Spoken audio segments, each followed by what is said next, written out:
ഇത് ഞാനൊരു പ്രസംഗമായിട്ട് നിങ്ങൾ വിചാരിക്കരുത്, ഇതിൻ്റെ ഒരു കരച്ചിലായിട്ട് നിങ്ങൾ കാണണം. കാരണം നമ്മൾ രക്ഷപ്പെട്ടേ പറ്റുള്ളൂ. നമ്മൾ എല്ലാം വിട്ട് ഹൈന്ദവ മാർഗത്തിൽ നിന്നും യാക്കോബായെന്നും കത്തോലിക്കെന്നും മുസ്ലിമിൽ നിന്നൊക്കെ ആൾക്കാർ അവിടെ ഇവിടെ നിന്നൊക്കെ വന്ന് ക്രിസ്ത്യാനികളായിട്ടുണ്ട്. അങ്ങോട്ടും ഇല്ല ഇങ്ങോട്ടും ഇല്ല, പോകുമോ സ്വർഗത്തിലൊന്നും ഉറപ്പില്ല, അതും പോയി ഇതും പോയ അവസ്ഥയിലാണ് വലിയൊരു പങ്ക് ആൾക്കാർ. ഒരു കൂട്ടായ്മ പോലും കണ്ടെത്താൻ പറ്റാത്ത അവസ്ഥയിൽ എത്ര ആളുകൾ ഈ കേരളത്തിൽ ഉണ്ട്. ഒരു സഭയിലേക്ക് ഒരാളെ പറഞ്ഞു വിട്ടാൽ ആ സഭയിൽ ചെന്നാൽ അയാൾ ക്രിസ്തുവിനെ പോലെ ആകുമോ, മാമോനെ പോലെ ആകുമോ, ലോകത്തിൻ്റെ പ്രഭുവിനെ പോലെ ആകുമോ, ഏത് ഷേപ്പിൽ ഒരു 40 വർഷം കഴിഞ്ഞ് അയാൾ തിരിച്ചു വരും അറിയില്ല. അപ്പോൾ വലിയൊരു അർത്ഥത്തിൽ ഇത് സഭയുടെ ഫെയിലിയറും കൂടെയാണ്, സഭയുടെ ഫെയിലിയർ. ഞാനീ ആരെങ്കിലും ഒരുത്തൻ പ്രബോധനം പറയാൻ കയറിയാൽ പിന്നെ അവിടെ അടിയാണ്. ഞാൻ പറഞ്ഞു 40 വർഷം ഈ സഭയിൽ ഈ വിശ്വാസികൾ നടത്തിയ ഇൻവെസ്റ്റ്മെൻറ്റ് എന്താ? നിങ്ങൾക്കറിയാമോ ഇൻവെസ്റ്റ്മെൻറ്റ് എന്താണെന്ന്? ഒരു ചർച്ച് പണിയാൻ അവർ പിരിക്കണം അല്ലേ? പാസ്റ്റർമാരാണോ പൈസ തരുന്നത്? വിശ്വാസികളാണ് തരുന്നത് അല്ലേ? അവർ പാസ്റ്റർമാർക്ക് വരുമാന മാർഗം കൊടുക്കണം, ജീവിതം ഉണ്ടാക്കി കൊടുക്കണം, കെട്ടിടം പണിയണം, പിന്നെ മിഷനെ സപ്പോർട്ട് ചെയ്യണം. ഓരോ സഭയുടെ ഓരോ ആവശ്യങ്ങൾ വരുമ്പോൾ ഇവരുടെ അടുത്തൊരു പേപ്പർ വരുന്നത്. പിന്നെ ഇവരുടെ ടൈം, ഉപവാസ പ്രാർത്ഥന, ഏതെങ്കിലും ഒരു ഇൻഡിപെൻഡൻസ് ഡേക്ക് പിള്ളേരെ ഏതെങ്കിലും കറങ്ങി നടക്കാമെന്ന് വിചാരിക്കും, ഉടനെ ഒരു മീറ്റിംഗ് വയ്ക്കും. അവരെ വിളിച്ച് അവരുടെ ആ സമയം കൂടെ അവധികൾ മുഴുവൻ നമ്മളിങ്ങനെ എടുക്കുക. പക്ഷെ അവസാനം കിട്ടുന്ന റിസൾട്ട് എന്താണെന്നറിയോ? കയറി ഒരു വർത്താനം സ്റ്റേജിൽ നിന്ന് പറഞ്ഞാൽ അടി വീഴുന്നു. അത്ര ആത്മീക വളർച്ചയാണ്. ഇത്രയും ഇൻവെസ്റ്റ്മെൻറ്റ്, ടൈമും പണവും കൊടുത്തിട്ട് ഇവർക്ക് ലഭിക്കുന്നത്. ആലോചിക്കുക എന്ത് വലിയ നഷ്ടത്തിലാണ് ഈ സഭ ഓടിക്കൊണ്ടിരിക്കുന്നത്. അതായത് കർത്താവിൻ്റെ സഭയിൽ വന്നിട്ട് എത്ര വർഷങ്ങൾക്ക് ശേഷവും അവർക്ക് യേശുവിൻ്റെ അടുത്തേക്ക് ചെല്ലാനോ ആ പരിജ്ഞാനം പ്രാപിക്കാനോ ഒരു വചനം ക്ലിയറായിട്ട് അവർക്ക് മനസ്സിലായ കാര്യം ഹൃദയത്തിൽ തട്ടി പറയാനോ പറ്റാതെ ജസ്റ്റ് കേട്ടുകൊണ്ടിരിക്കുന്ന കേൾവിക്കാർ മാത്രമായ, ചെവിക്ക് മാന്ദ്യം സംഭവിച്ച വലിയൊരു കൂട്ടം വിശ്വാസികൾ, പ്രത്യാശ നഷ്ടപ്പെട്ടവർ നമ്മുടെ സഭകളിൽ ഈ പ്രസംഗം കേട്ടുകൊണ്ട് ഫ്രണ്ടിലിരിപ്പുണ്ട്. നമുക്ക് തീരുമാനമെടുത്താൽ ഒരു മനുഷ്യൻ്റെ കൊച്ചു പോലും ആകാൻ പറ്റില്ല. പിന്നെ എങ്ങനെയാണ് തീരുമാനമെടുത്ത് നമ്മൾ ദൈവത്തിൻ്റെ കൊച്ചാകുന്നത്? സുവിശേഷം മെസ്സേജിൽ ഒരിടത്തും പറയുന്നില്ല നിങ്ങളൊരു തീരുമാനമെടുക്കുന്ന. ബൈബിൾ എവിടെയുണ്ടോ? ഇല്ല. മാനസാന്തരപ്പെട്ട് വിശ്വസിക്കാനേ ഉള്ളൂ. സുവിശേഷത്തിന്റെ പ്രസംഗം നമ്മളെ നയിക്കേണ്ടത് ഒരു തീരുമാനത്തിലേക്കല്ല, മാനസാന്തരത്തിന്റെ ഒരു നിലവിളിയിലേക്കാണ് നയിക്കേണ്ടത്. വിവിധ ദേശങ്ങളിലും കാലങ്ങളിലും കർത്താവിനെ ശുശ്രൂഷിക്കുവാനും കർത്താവിൻ്റെ വചനത്തെ പങ്കുവയ്ക്കുവാനും എല്ലാം നമുക്കെല്ലാം ദൈവം അവസരം തന്നിട്ടുണ്ട്. ശുശ്രൂഷകരായ അനേക ആളുകളോടുണ്ടെന്ന് ഞാൻ മനസ്സിലാക്കുന്നു. ദൈവം നിങ്ങളെല്ലാവരെയും അനുഗ്രഹിക്കുമാറാകട്ടെ. ഈ അന്ത്യകാലം എന്ന് നമ്മൾ പറയുമ്പം തികച്ചും അന്ത്യകാലത്തിൻ്റെ ഒരു പ്രത്യേക തരം കാലഘട്ടത്തിലേക്കാണ് നമ്മൾ നീങ്ങിയിരിക്കുന്നത്. നമ്മൾ 2000 വർഷമായിട്ട് കർത്താവിൻ്റെ വരവെന്ന് കേൾക്കുന്നതാണ്. അന്ന് തന്നെ പത്രോസിന് അറിയാമായിരുന്നു ഇത് ഉടനെ ഒന്നും സംഭവിക്കില്ല, കുറേ നാളെടുക്കുമെന്ന്. അതുകൊണ്ട് മടുത്തു പോകുന്നു. അന്ത്യകാലത്ത് വാഗ്ദത്തം എവിടെ? അന്ന് തൊട്ടേ ഉള്ളവരെല്ലാം, മരിച്ചവരെല്ലാം അങ്ങനെ തന്നെ, ആ കാലഘട്ടം അങ്ങനെ തന്നെ ഇരിക്കുന്നു, ഒന്നും സംഭവിക്കുന്നില്ലല്ലോ എന്ന് പറയുന്ന ആളുകൾ, പരിഹാസികൾ വരുമെന്ന് പത്രോസിൻ്റെ ലേഖനത്തിൽ മുന്നറിയിപ്പ് തന്നിട്ടുണ്ട്. അപ്പോൾ അന്ന് തന്നെ അറിയാം, പത്രോസിനും അറിയാം ഇത് കുറച്ച് നാളെ നീണ്ടു പോയേക്കാം, എങ്കിലും ഉടനെ വരുമെന്നുള്ള പ്രതീക്ഷ എപ്പോഴും ശിഷ്യന്മാർക്കുണ്ടായിരുന്നു, സഭയ്ക്കുണ്ടായിരുന്നു. അവർക്കറിയില്ല, യാതൊരു പിടിയുമില്ല, കാലത്തെ വിവേചിക്കാൻ ആ സമയത്ത് അവർക്ക് കഴിയുമായിരുന്നില്ല. എന്നാൽ ഇന്ന് നമ്മൾ മുമ്പോട്ട് വരുന്തോറും കാലത്തെ വിവേചിക്കുവാനുള്ള ഒരു ടൈമിലേക്ക് നമ്മൾ വന്നിരിക്കുകയാണ്. നമുക്കൊരിക്കലും കൃത്യമായ തീയതിയോ വർഷമോ ഒന്നും അറിയാൻ കഴിയില്ലെങ്കിലും ഒരിക്കലും ഇല്ലാത്തതുപോലെ നമ്മൾ വളരെ വ്യത്യസ്തമായ സാഹചര്യങ്ങളെ ഫേസ് ചെയ്തുകൊണ്ട് ഇരിക്കുകയാണ്. നമ്മൾ 2 വർഷം മുമ്പുള്ള പോലെ അല്ല ഇന്ന് ഇവിടെ ഇരിക്കുന്നതും കൂടി വരുന്നതും എല്ലാം. ഞാൻ ഇന്നിങ്ങോട്ട് വന്നപ്പോൾ ആലോചിക്കായിരുന്നു, ആ ഒരു കോവിഡ് ഇല്ലായിരുന്നെങ്കിൽ എങ്ങനെയായിരിക്കുമായിരുന്നു ലോകം, എങ്ങനെയായിരിക്കുമായിരുന്നു നമ്മൾ? വളരെ വ്യത്യാസമായിരുന്നേനെ, വളരെ വ്യത്യാസം. വേറൊരു വഴിയെ ഈ ലോകം പോകുമായിരുന്നു. ദൈവം എവിടെയോ ഒരു ബ്രേക്ക് ഇട്ട് ഇങ്ങനെയാക്കി. ദൈവത്തിന് അതിൻ്റെ ഒരു ഉദ്ദേശമുണ്ട്. സൂം എന്ന് പറയുന്ന ഒരു പ്ലാറ്റ്ഫോം എത്രയോ ആളുകളെ വചനം കേൾപ്പിക്കുവാൻ, ഏതോ റിമോട്ട് കോർണറിലൊക്കെ ഉള്ളവർക്ക്, വണ്ടി കൊണ്ട് എത്തിപ്പറ്റാൻ പറ്റാത്തവർക്ക്, ഒരു ഫിസിക്കലായിട്ടൊരു യോഗത്തിൽ വരാൻ പറ്റാത്തവർക്ക്, വീട്ടിൽ സ്വാതന്ത്ര്യമില്ലാത്തവർക്ക്, ആരാധനയ്ക്കെങ്ങും വിടാത്തവർക്ക്, പോകാൻ കഴിയാത്തവർക്ക്, വിലക്കുള്ള രാജ്യങ്ങളിൽ എല്ലായിടത്തും സുവിശേഷം അന്ത്യകാലത്ത് കടന്നു ചെന്നു. ഞങ്ങൾ ഈ കാലഘട്ടത്തിൽ അന്ത്യകാലം എന്ന് പറയുന്നതിന് ഒരു പ്രത്യേക കാരണവും കൂടിയുണ്ട്. നമുക്കറിയാം, ലോകത്തിൽ എല്ലാ ജാതികളുടെ ഇടയിൽ കർത്താവിൻ്റെ സുവിശേഷം പ്രസംഗിക്കപ്പെടേണ്ടത് ആവശ്യമാണ്. ഇത് ഇപ്പോൾ സംഭവിച്ചുകൊണ്ടിരിക്കുന്നൊരു കാര്യമാണ്.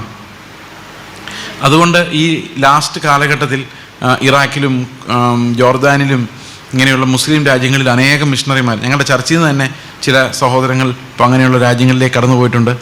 അപ്പോൾ ഈ ഒരു അന്ത്യകാലത്ത് വലിയൊരു കൊയ്ത്തിൻ്റെയും വലിയൊരു കഷ്ടതയുടെയും അതേസമയത്ത് വലിയൊരു പ്രത്യാശയുടെയും നാളുകളാണ് നമ്മുടെ മുമ്പിലുള്ളത്.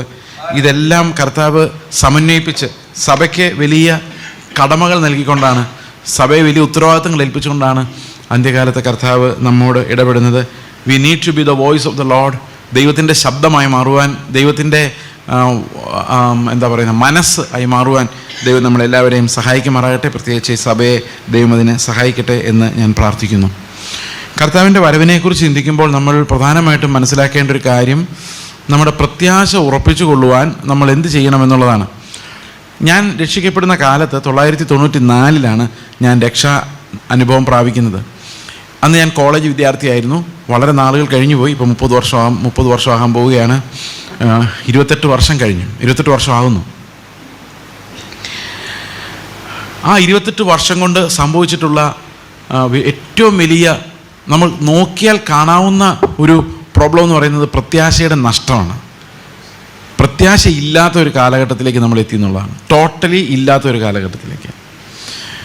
ആ 28 വർഷമാണ് എനിക്ക് പരിചയമുള്ളത്, ആത്മീക ഗോളം, ആത്മീക ലോകം. അതിനു മുമ്പ് ഞാനൊരു ജഡീകനായ ഒരു സാമാന്യ മനുഷ്യനായി ജീവിച്ചു. എന്നാൽ കർത്താവിനെ അറിയുവാൻ, കോളേജിൽ പഠിക്കുന്ന സമയത്ത് കർത്താവിനെ അറിയുവാൻ, രക്ഷകനായി സ്വീകരിക്കുവാൻ, അവൻ്റെ ജീവൻ പ്രാപിക്കുവാൻ ദൈവം, വീണ്ടും ജനിക്കുവാൻ ദൈവം എനിക്ക് അവസരം തന്നു.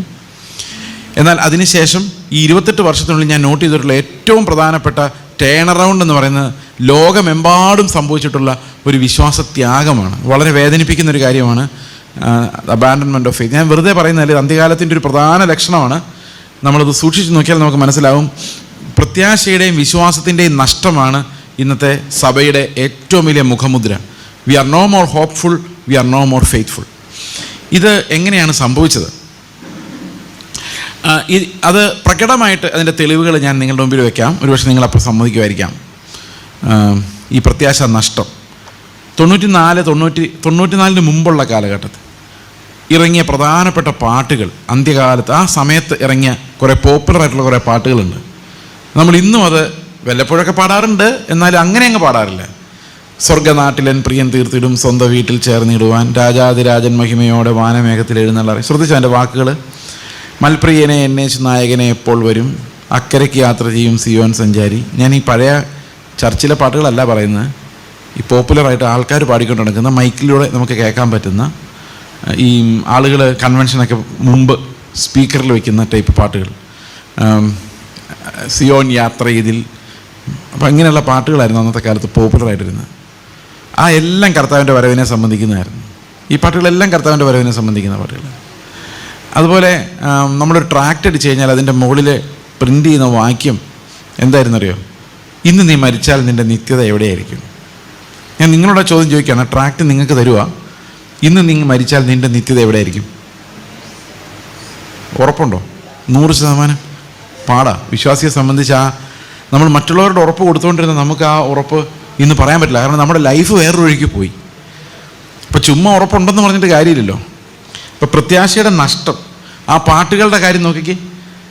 പാട്ടുകളുടെ കാര്യം, ഇന്ന് അങ്ങനത്തെ ഒരു പാട്ട് ആർക്കും എഴുതാൻ പറ്റുന്നില്ലാത്തതുകൊണ്ടാണ്. അല്ല, ട്രൈ ചെയ്താൽ പോലും എഴുതാൻ പറ്റുന്നില്ല. കാരണം ഇന്ന് പാട്ട് എഴുതുമ്പം പ്രത്യാശ വരുത്താൻ പാടാ. അങ്ങനെയൊന്നും എഴുതിയാൽ ആർക്കും ഒരു എക്സൈറ്റ്മെൻ്റ് ഇല്ല. കർത്താവ് വരുന്നെന്ന് പറഞ്ഞു കഴിഞ്ഞാൽ ഇവിടെ ആരെങ്കിലും ആരാധിക്കുമോ? ആരും ആരാധിക്കില്ല. നിങ്ങളുടെ വിഷയങ്ങളുടെ നടുവിലേക്ക് കർത്താവ് ഇറങ്ങി വരുമെന്ന് പറഞ്ഞാൽ ആരാധിക്കും. നമുക്ക് കർത്താവിനെ നമ്മുടെ വഴിക്കകത്തോട്ട് കൊണ്ടുവന്നാൽ മാത്രമേ നമുക്കൊരു സന്തോഷമുള്ളൂ. കർത്താവിൻ്റെ വഴിയിലേക്ക് നമ്മൾ പോകുന്ന കാര്യം നമ്മൾ ആലോചിക്കുന്ന പോലും ഇല്ല. അങ്ങനെ ഒരു ചിന്ത പോലും നമുക്ക് ഇല്ലാത്തൊരു കാലഘട്ടത്തിലേക്കാണ് വന്നിരിക്കുന്നത്. ഈ കഴിഞ്ഞ 28 വർഷമായിട്ട് എൻ്റെ ഹൃദയത്തിൽ കിടക്കുന്ന ഒരു വേദനയായിരുന്നു. സ്വർഗത്തിൽ പോകുന്ന ഉറപ്പില്ലാത്ത വിശ്വാസികൾ, അവർ ഈ ഭൂമിയിൽ മാത്രം ആശ വെച്ചവർ, ഈ ഭൂമിയെക്കുറിച്ച് മാത്രം പറയുന്നവർ, പ്രാർത്ഥിക്കുന്നവർ, ഈ ഭൂമിയെക്കുറിച്ച് മാത്രം പ്രതീക്ഷ വെച്ചിരിക്കുന്നവർക്ക് ഒമിക്രോണും നിഹു എൻ്റെ ഒരു പുതിയൊരു സാധനം, ഹൂവോ എന്തൊരു സാധനം, നിഹു അങ്ങനെയുണ്ട് സാധനം, പുതിയ സാധനങ്ങൾ വന്നുകൊണ്ടിരിക്കുമ്പം ഈ ഭൂമിയിൽ മാത്രം പ്രത്യാശ വെച്ചവൻ്റെ ഗതി എന്താണെന്ന് ഞാൻ ആലോചിക്കുക. കാരണം അടുത്ത് എന്താ വരുന്നതെന്ന് അറിയാത്ത വെപ്രാളം. ഈ ഭൂമിയുടെ മേലുള്ള പ്രത്യാശ വർദ്ധിച്ച്, ആ മോഹങ്ങൾ വർദ്ധിച്ച്, പ്രാർത്ഥനയും ഉപവാസവും എല്ലാം നമ്മൾക്ക് ഈ ലോകത്തിലെ കാര്യങ്ങൾ സാധിക്കാൻ വേണ്ടി കർത്താവിനെ നമ്മുടെ ബിസിനസ്സിലേക്ക് ഇറക്കിക്കൊണ്ട് വരാൻ വേണ്ടി ആയി കഴിഞ്ഞപ്പോഴേക്കും കർത്താവിൻ്റെ ബിസിനസ് ആരും ശ്രദ്ധിക്കാതെയായി. ഞാൻ ചെറുപ്പത്തിലെ മനോരമ വായിക്കുമ്പം, പത്രം വായിക്കുമ്പം, പത്രത്തിനകത്ത് ഈ കാനാരി മഠം, തൃശ്ശൂരിനടുത്തൊരു കാനാരി മഠം എന്ന് പറഞ്ഞൊരു കുട്ടിച്ചാത്തൻ സേവാ മഠം, കുട്ടിച്ചാത്തനല്ല, ചാത്തൻ സേവാ മഠം ഉണ്ട്. നിങ്ങൾ കേട്ടിട്ടുണ്ടോ അത്? അപ്പോൾ അവരുടെ കേട്ടിട്ടില്ലേ? സന്തോഷം. അപ്പോൾ അവരുടെ പരസ്യങ്ങൾ ഇങ്ങനെ മനോരമയിൽ വരുമായിരുന്നു. പരസ്യം എങ്ങനെയാണ്? നിങ്ങൾക്ക് സന്താന ഭാഗ്യം ഉണ്ടാകാൻ, പ്രശ്നങ്ങൾ മാറാൻ, ബിസിനസ് തടസ്സങ്ങൾ ഉണ്ടോ, രോഗങ്ങൾ മാറാൻ സമീപിക്കുക കാനാരി ചാത്തൻ മഠം. അന്ന് നമ്മൾ സുവിശേഷകർ പറഞ്ഞുകൊണ്ടിരുന്നതെന്നറിയോ? കർത്താവ് വരാൻ പോകുന്നു, മാനസാന്തരപ്പെട്ടോ. ഇതായിരുന്നു നമ്മുടെ മെസ്സേജ്. പതുക്കെ പതുക്കെ നമ്മൾ അവരുടെ മെസ്സേജിങ് എടുത്തു. ഏതാ? ഇന്ന് നമ്മൾ ട്രാക്ട് അടിക്കുന്നത് നിങ്ങൾ പ്രശ്നത്തിലാണോ, കടഭാരത്തിലാണോ, നിങ്ങളുടെ. അപ്പോൾ അവർ പണി നിർത്തേണ്ടി വന്നു. കാരണം അത്ര ഭയങ്കരമായിരുന്നു നമ്മുടെ ഈ ഇടപെടൽ. അപ്പോൾ നമ്മളിങ്ങനെ ശക്തമായി ഇടപെട്ടപ്പോൾ അവർക്ക് ഇപ്പം അത്ര ആൾക്കാരും അവരെക്കുറിച്ച് അങ്ങ് ഇല്ലാതായി പോയതുപോലെ ആയിപ്പോയി. കാരണം ആ സ്ഥാനം നമ്മളങ്ങ് കൈയടക്കി. പക്ഷേ ഈ സുവിശേഷം പറഞ്ഞുകൊണ്ട് നടന്നവരുടെ സ്ഥാനത്ത് ഇപ്പോൾ ആരുമില്ല. അതായത് ഇന്നൊരു കൺവെൻഷന് വന്നാൽ പോലും കർത്താവ് വരാറായി, നമുക്ക് പോകണ്ടേന്ന് ചോദിക്കാൻ പോലും ആരും ഇല്ലാത്ത ഒരു സ്ഥിതി വന്നു. നമ്മൾ അവരുടെ പണി നമ്മൾ ഏറ്റെടുത്തു. ഈ ഒരു കാലഘട്ടത്തിൽ എങ്ങനെയാണ് ഒരു മനുഷ്യൻ പ്രത്യാശയെ പിടിച്ചുകൊള്ളേണ്ടതെന്നും എങ്ങനെയാണ് വിശ്വാസത്താൽ റിസ്റ്റോർഡായി വരേണ്ടതെന്നും ഇത് ഞാനൊരു പ്രസംഗമായിട്ട് നിങ്ങൾ വിചാരിക്കരുത്. ഇതിൻ്റെ ഒരു കരച്ചിലായിട്ട് നിങ്ങൾ കാണണം. കാരണം നമ്മൾ രക്ഷപ്പെട്ടേ പറ്റുള്ളൂ. നമ്മൾ എല്ലാം വിട്ട് ഹൈന്ദവ മാർഗത്തിൽ നിന്നും യാക്കോബായിൽ നിന്നും കത്തോലിക്കയിൽ നിന്നും മുസ്ലിമിൽ നിന്നൊക്കെ ആൾക്കാർ അവിടെ ഇവിടെ നിന്നൊക്കെ വന്ന് ക്രിസ്ത്യാനികളായിട്ടുണ്ട്. അങ്ങോട്ടും ഇല്ല ഇങ്ങോട്ടും ഇല്ല, പോകുമോ സ്വർഗത്തിലൊന്നും ഉറപ്പില്ല. അതും പോയി ഇതും പോയ അവസ്ഥയിലാണ് വലിയൊരു പങ്ക് ആൾക്കാർ. ഒരു കൂട്ടായ്മ പോലും കണ്ടെത്താൻ പറ്റാത്ത അവസ്ഥയിൽ എത്ര ആളുകൾ ഈ കേരളത്തിൽ ഉണ്ട്. ഒരു സഭയിലേക്ക് ഒരാളെ പറഞ്ഞു വിട്ടാൽ ആ സഭയിൽ ചെന്നാൽ അയാൾ ക്രിസ്തുവിനെ പോലെ ആകുമോ, മാമോനെ പോലെ ആകുമോ, ലോകത്തിൻ്റെ പ്രഭുവിനെ പോലെ ആകുമോ, ഏത് ഷേപ്പിൽ ഒരു 40 വർഷം കഴിഞ്ഞ് അയാൾ തിരിച്ചു വരും അറിയില്ല. അപ്പോൾ വലിയൊരു അർത്ഥത്തിൽ ഇത് സഭയുടെ ഫെയിലിയറും കൂടെയാണ്. സഭയുടെ ഫെയിലിയർ. ഞാനീ ഒരു വലിയ ചർച്ചിൽ പ്രസംഗിച്ചുകൊണ്ട് അവർക്ക് ബാൽക്കണിയൊക്കെ ഉണ്ട്, വലിയ ഭയങ്കര ചർച്ച. അപ്പം ഞാൻ അവിടെ ചെന്നപ്പം പാസ്റ്ററാണ് എല്ലാ പരിപാടികളും ചെയ്യുന്നത്. പ്രാർത്ഥിക്കുന്ന പാസ്റ്റർ, പാട്ട് പാടുന്ന പാസ്റ്റർ, നല്ല പാട്ടുകാരനാണ്, സങ്കീർത്തനം വായിക്കുന്ന പാസ്റ്റർ, പ്രസംഗിക്കുന്ന പാസ്റ്റർ, സാക്ഷ്യം പ്രബോധനമൊന്നുമില്ല, അവസാനം പ്രാർത്ഥിച്ച് അവസാനിപ്പിക്കുന്ന പാസ്റ്റർ. അപ്പം ഞാൻ പാസ്റ്റർ ചോദിച്ചു, ഒരു 2 മിനിറ്റ് ആരോടെങ്കിലും ഒരു പ്രബോധനം പറയാനോ ഒരു സാക്ഷ്യം പറയാനോ കൊടുത്തുകൂടെ? എന്നുവെച്ചാൽ പാസ്റ്റർ പറയാം, എനിക്കിനി 3 മാസം കൂടെ ഇവിടെ ഉള്ളൂ, ഞാൻ പോകും. ആരെങ്കിലും ഒരുത്തൻ പ്രബോധനം പറയാൻ കയറിയാൽ പിന്നെ അവിടെ അടിയാണ്. ഞാൻ പറഞ്ഞു, 40 വർഷം ഈ സഭയിൽ ഈ വിശ്വാസികൾ നടത്തിയ ഇൻവെസ്റ്റ്മെൻറ്റ് എന്താ? നിങ്ങൾക്കറിയാമോ ഇൻവെസ്റ്റ്മെൻറ്റ് എന്താണെന്ന്? ഒരു ചർച്ച് പണിയാൻ അവർ പിരിക്കണം അല്ലേ? പാസ്റ്റർമാരാണോ പൈസ തരുന്നത്? വിശ്വാസികളാണ് തരുന്നത് അല്ലേ? അവർ പാസ്റ്റർമാർക്ക് വരുമാന മാർഗം കൊടുക്കണം, ജീവിതം ഉണ്ടാക്കി കൊടുക്കണം, കെട്ടിടം പണിയണം, പിന്നെ മിഷനെ സപ്പോർട്ട് ചെയ്യണം. ഓരോ സഭയുടെ ഓരോ ആവശ്യങ്ങൾ വരുമ്പോൾ ഇവരുടെ അടുത്തൊരു പേപ്പർ വരുന്നത്. പിന്നെ ഇവരുടെ ടൈം, ഉപവാസ പ്രാർത്ഥന, ഏതെങ്കിലും ഒരു ഇൻഡിപെൻഡൻസ് ഡേക്ക് പിള്ളേരെ ഏതെങ്കിലും കറങ്ങി നടക്കാമെന്ന് വിചാരിക്കും, ഉടനെ ഒരു മീറ്റിംഗ് വയ്ക്കും. അവരെ വിളിച്ച് അവരുടെ ആ സമയം കൂടെ അവധികൾ മുഴുവൻ നമ്മളിങ്ങനെ എടുക്കുക. പക്ഷെ അവസാനം കിട്ടുന്ന റിസൾട്ട് എന്താണെന്നറിയോ? കയറി ഒരു വർത്തമാനം സ്റ്റേജിൽ എന്ന് പറഞ്ഞാൽ അടി വീഴുന്നു. അത്ര ആത്മീക വളർച്ചയാണ്. ഇത്രയും ഇൻവെസ്റ്റ്മെൻറ്റ്, ഈ ടൈമും പണവും കൊടുത്തിട്ട് ഇവർക്ക് ലഭിക്കുന്നത്. ആലോചിക്കുക, എന്ത് വലിയ നഷ്ടത്തിലാണ് ഈ സഭ ഓടിക്കൊണ്ടിരിക്കുന്നത്. അതായത് കർത്താവിൻ്റെ സഭയിൽ വന്നിട്ട് എത്ര വർഷങ്ങൾക്ക് ശേഷവും അവർക്ക് യേശുവിൻ്റെ അടുത്തേക്ക് ചെല്ലാനോ ആ പരിജ്ഞാനം പ്രാപിക്കാനോ ഒരു വചനം ക്ലിയറായിട്ട് അവർക്ക് മനസ്സിലായ കാര്യം ഹൃദയത്തിൽ തട്ടി പറയാനോ പറ്റാതെ ജസ്റ്റ് കേട്ടുകൊണ്ടിരിക്കുന്ന കേൾവിക്കാർ മാത്രമായ, ചെവിക്ക് മാന്ദ്യം സംഭവിച്ച വലിയൊരു കൂട്ടം വിശ്വാസികൾ, പ്രത്യാശ നഷ്ടപ്പെട്ടവർ നമ്മുടെ സഭകളിൽ ഈ പ്രസംഗം കേട്ടുകൊണ്ട് ഫ്രണ്ടിൽ ഇരിപ്പുണ്ട്. ഈ ദുരിതം കർത്താവ് കാണുന്നുണ്ട്, വേദനിക്കുന്നുണ്ട്. ലാവോദിക്യ സഭയോട് കർത്താവ് പറഞ്ഞ പോലെ, കണ്ടാലും ഞാൻ വാതിക്കൽ നിന്ന് മുട്ടുന്നു. അപ്പം നമ്മൾ പറയുന്നത് ഹൃദയത്തിൻ്റെ വാതിലാണ്. ഹൃദയത്തിൻ്റെ വാതിലല്ല, സഭയുടെ വാതിലാണ്. ഈ സഭയുടെ വാതിലിന് വെളിയിൽ കർത്താവ് നിന്ന് മുട്ടുന്നു എന്ന് പറഞ്ഞു കഴിഞ്ഞാൽ സഭയ്ക്കകത്ത് ആരില്ല? കർത്താവില്ല. സഭയിൽ കർത്താവില്ലാത്തതുകൊണ്ട് സഭയുടെ വെളിയിൽ നിന്ന് കർത്താവ് മുട്ടുക. അപ്പം അതിനർത്ഥം സഭയിലുള്ളവർക്ക് അറിയത്തില്ല കർത്താവ് ഇവിടെ ഇല്ല എന്നുള്ള കാര്യം. അവർ പറയുന്ന കർത്താവ് ഇവിടെ ഇറങ്ങി വന്നിട്ടുണ്ടെന്ന് വൈബ്രേഷനോട് പറയുമ്പോൾ കർത്താവ് ഇങ്ങനെ ഇറങ്ങി വരുമെന്ന്. യേശു ക്രിസ്തു എന്ന വാക്ക് ആഴ്ചകളായിട്ട് സംസാരിക്കാത്ത സഭകളുണ്ട്. ക്രിസ്തീയ സഭ, പെന്തിക്കോസുകാരെ. കത്തോലിക്കരില്ല കേട്ടോ. കത്തോലിക്കർ അറ്റ്ലീസ്റ്റ് വിഗ്രഹാരാധനയാണെങ്കിൽ ആ കുർബാനയെങ്കിലും ചൊല്ലും, കർത്താവ് എന്ന് പറയും. ഇവിടെ ആഴ്ചകളായിട്ട് യേശു ക്രിസ്തു എന്നൊരു വാക്ക് പറയാത്ത പെന്തക്കോസ് സഭകളുണ്ട്. ഞാൻ പറയട്ടെ, ഉണ്ടോ ഇല്ലയോ? ഉണ്ട്. അവർ വരുന്നു, പ്രാർത്ഥിക്കുന്നു, പ്രാർത്ഥിക്കുന്നത് എന്താ? അവിടുത്തെ അച്ചായൻ്റെ വിസയ്ക്ക് വേണ്ടി, അമ്മായിയുടെ ട്രാവലിന് വേണ്ടി, അവരുടെ പിള്ളേരുടെ എഡ്യൂക്കേഷന് വേണ്ടിയും പ്രാർത്ഥിക്കുന്നു. 2 പാട്ട് പാടുന്നു, കൈയടിച്ച്. പാട്ട് പഴയ നിയമത്തിൽ നിന്നാകാം, യാഹ് നല്ല ഇടയൻ പാടാം, ഹാ മനോഹരം യാഹ് നിൻ്റെ അലയെന്ന് പാടാം, പഴയ നിയമത്തിൽ നിന്നാകാം. സങ്കീർത്തനം വായിച്ച് ദാവീദിനെ കുറിച്ചൊരു പ്രസംഗം പറയാം. പിന്നെ സാക്ഷ്യം പറയാം. ഞങ്ങൾ ഇന്നലെ വണ്ടി പോയപ്പോൾ ഒരു വണ്ടി ഇടിക്കേണ്ടതായിരുന്നു, കഷ്ടിച്ച് രക്ഷപ്പെട്ടു. കഴിഞ്ഞ ആഴ്ച അനേകം ആൾക്കാർ രോഗികളും ദുഃഖിതരുമായി ആശുപത്രി കിടന്നു, കുറേ ആൾക്കാർ മരിച്ചുപോയി. ഞങ്ങൾക്ക് മാത്രം ജീവനുള്ളവരുടെ ദേശമായ ചെങ്ങന്നൂരിൽ ഇങ്ങനെ ഇരിക്കാൻ ദൈവം സഹായിച്ചതിന് സ്തോത്രമെന്ന് പറയാം. കുറേ ആൾക്കാരെയൊക്കെ കർത്താവ് സ്വർഗത്തിൽ കൊണ്ടുപോയി. ഞങ്ങളെ കൊണ്ടുപോകാതെ ഇവിടെ ഇട്ടതിന് എത്ര നന്ദി പറഞ്ഞാലും മതിയാവില്ല എന്ന് പറയാം. പിന്നെ ഏതെങ്കിലും ഒരു സ്പെഷ്യലിസ്റ്റ് പ്രസംഗകൻ വന്നിട്ട്, മോശയുടെ സ്പെഷ്യലിസ്റ്റ് ആയിരിക്കും. ഈ പ്രസംഗർക്കെല്ലാം സ്പെഷ്യൽ മെസ്സേജുകളുണ്ട്. നിങ്ങൾ ശ്രദ്ധിച്ചിട്ടുണ്ടോ? അത് ആദ്യം വരുമ്പോൾ ഒരു സ്പെഷ്യൽ മെസ്സേജ് പറയുള്ളൂ, എന്നാലേ നിങ്ങളെ ഒന്ന് ഇമ്പ്രസ് ചെയ്യാൻ പറ്റുള്ളൂ. ഇത് എന്നാലേ അടുത്ത പ്രാവശ്യം വിളിക്കുകയുള്ളൂ. അതുകൊണ്ട് നല്ല ഇമ്പ്രസീവായിട്ട് പറയണം. അപ്പം ചിലപ്പോൾ മോശയുടെ കാര്യമായിരിക്കും പുള്ളിക്ക് ഏറ്റവും നല്ലപോലെ പറയാൻ പറ്റുന്നത്. അത് പറയും.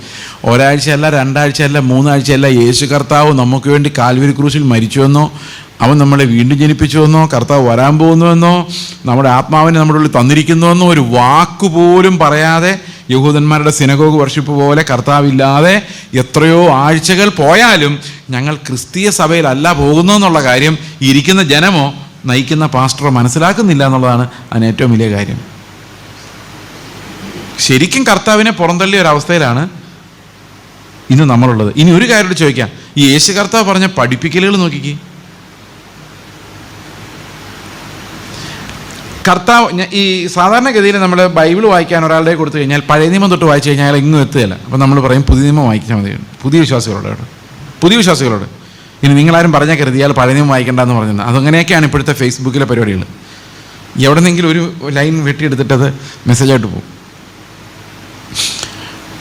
മത്തായിയുടെ സുവിശേഷം വായിച്ചു തുടങ്ങുമ്പം ഏറ്റവും വലിയ ബുദ്ധിമുട്ട് എന്താണെന്ന് വെച്ച് കഴിഞ്ഞാൽ അതിനകത്ത് ഈ ജനിപ്പിച്ചു എന്നുള്ള കുറേ പേരുകളാണ്. അതെങ്ങനെയെങ്കിലും അത് ജീവിച്ച് മുമ്പോട്ട് വന്നു കഴിയുമ്പോഴേക്കും 5-ാം അധ്യായത്തിലേക്ക് വന്നു കഴിയുമ്പോഴേക്കും നമ്മളെല്ലാം സ്റ്റക്കാവും. കാരണം കർത്താവ് പഠിപ്പിച്ച ഈ കാര്യങ്ങളൊന്നും നമ്മൾ ആരും അനുസരിച്ചിട്ടില്ലെന്ന് മാത്രമല്ല, ആരും അനുസരിക്കാനും പോകുന്നില്ല.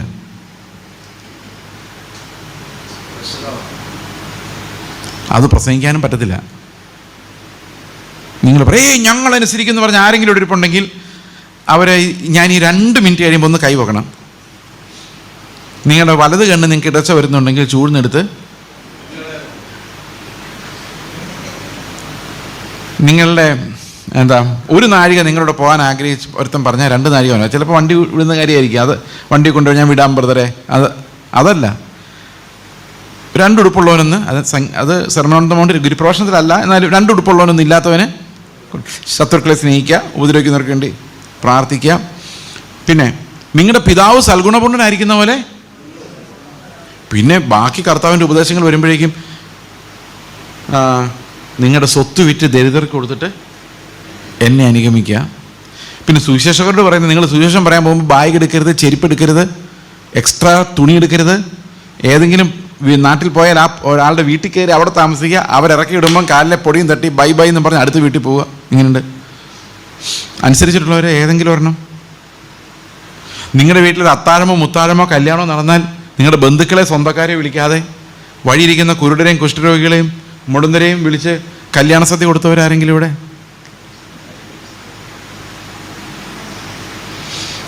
പിന്നെ നിങ്ങൾ അനുസരിക്കണം എന്ന് പറഞ്ഞാൽ എന്തനുസരിക്കണം എന്നാ?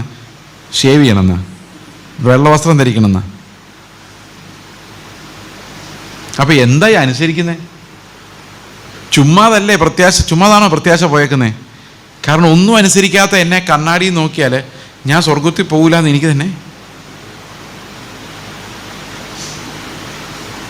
അപ്പോൾ പാസ്റ്റർമാർ വന്ന് പ്രസംഗിക്കാന്ന് വെച്ചാൽ നിങ്ങൾക്ക് സ്വത്തെല്ലാം വിറ്റ് ദരിദ്രർക്ക് കൊടുത്തിട്ട് എന്നെ അനുഗമിക്കുക എന്ന് കർത്താവ് പറഞ്ഞിട്ടുണ്ട് എന്ന് പറഞ്ഞ് ചൂട് കാണിച്ചാൽ തിരിച്ച് നിങ്ങൾ ചോദിക്കും പാസ്റ്റർ അങ്ങനെ ചെയ്തിട്ടുണ്ട്. അപ്പം ഉപദ്രവം ഒഴിവാക്കാൻ നമുക്ക് ദാവീദോ ഏലിയാവോ ഒക്കെ പ്രസംഗിച്ചാൽ ഇങ്ങനൊരു പ്രശ്നമില്ല. അപ്പം ഇങ്ങനെ നമ്മൾ രക്ഷപ്പെട്ട് പോകുന്നതനുസരിച്ച് യേശു ക്രിസ്തു നമ്മളെ നകന്ന് കർത്താവുമായിട്ടൊരു ബന്ധമില്ലാത്ത ആളുകളായിട്ട് നമ്മൾ എന്തെങ്കിലും ഒരു വഴി നിങ്ങൾക്ക് തോന്നുന്നുണ്ടോ രക്ഷപ്പെടാൻ?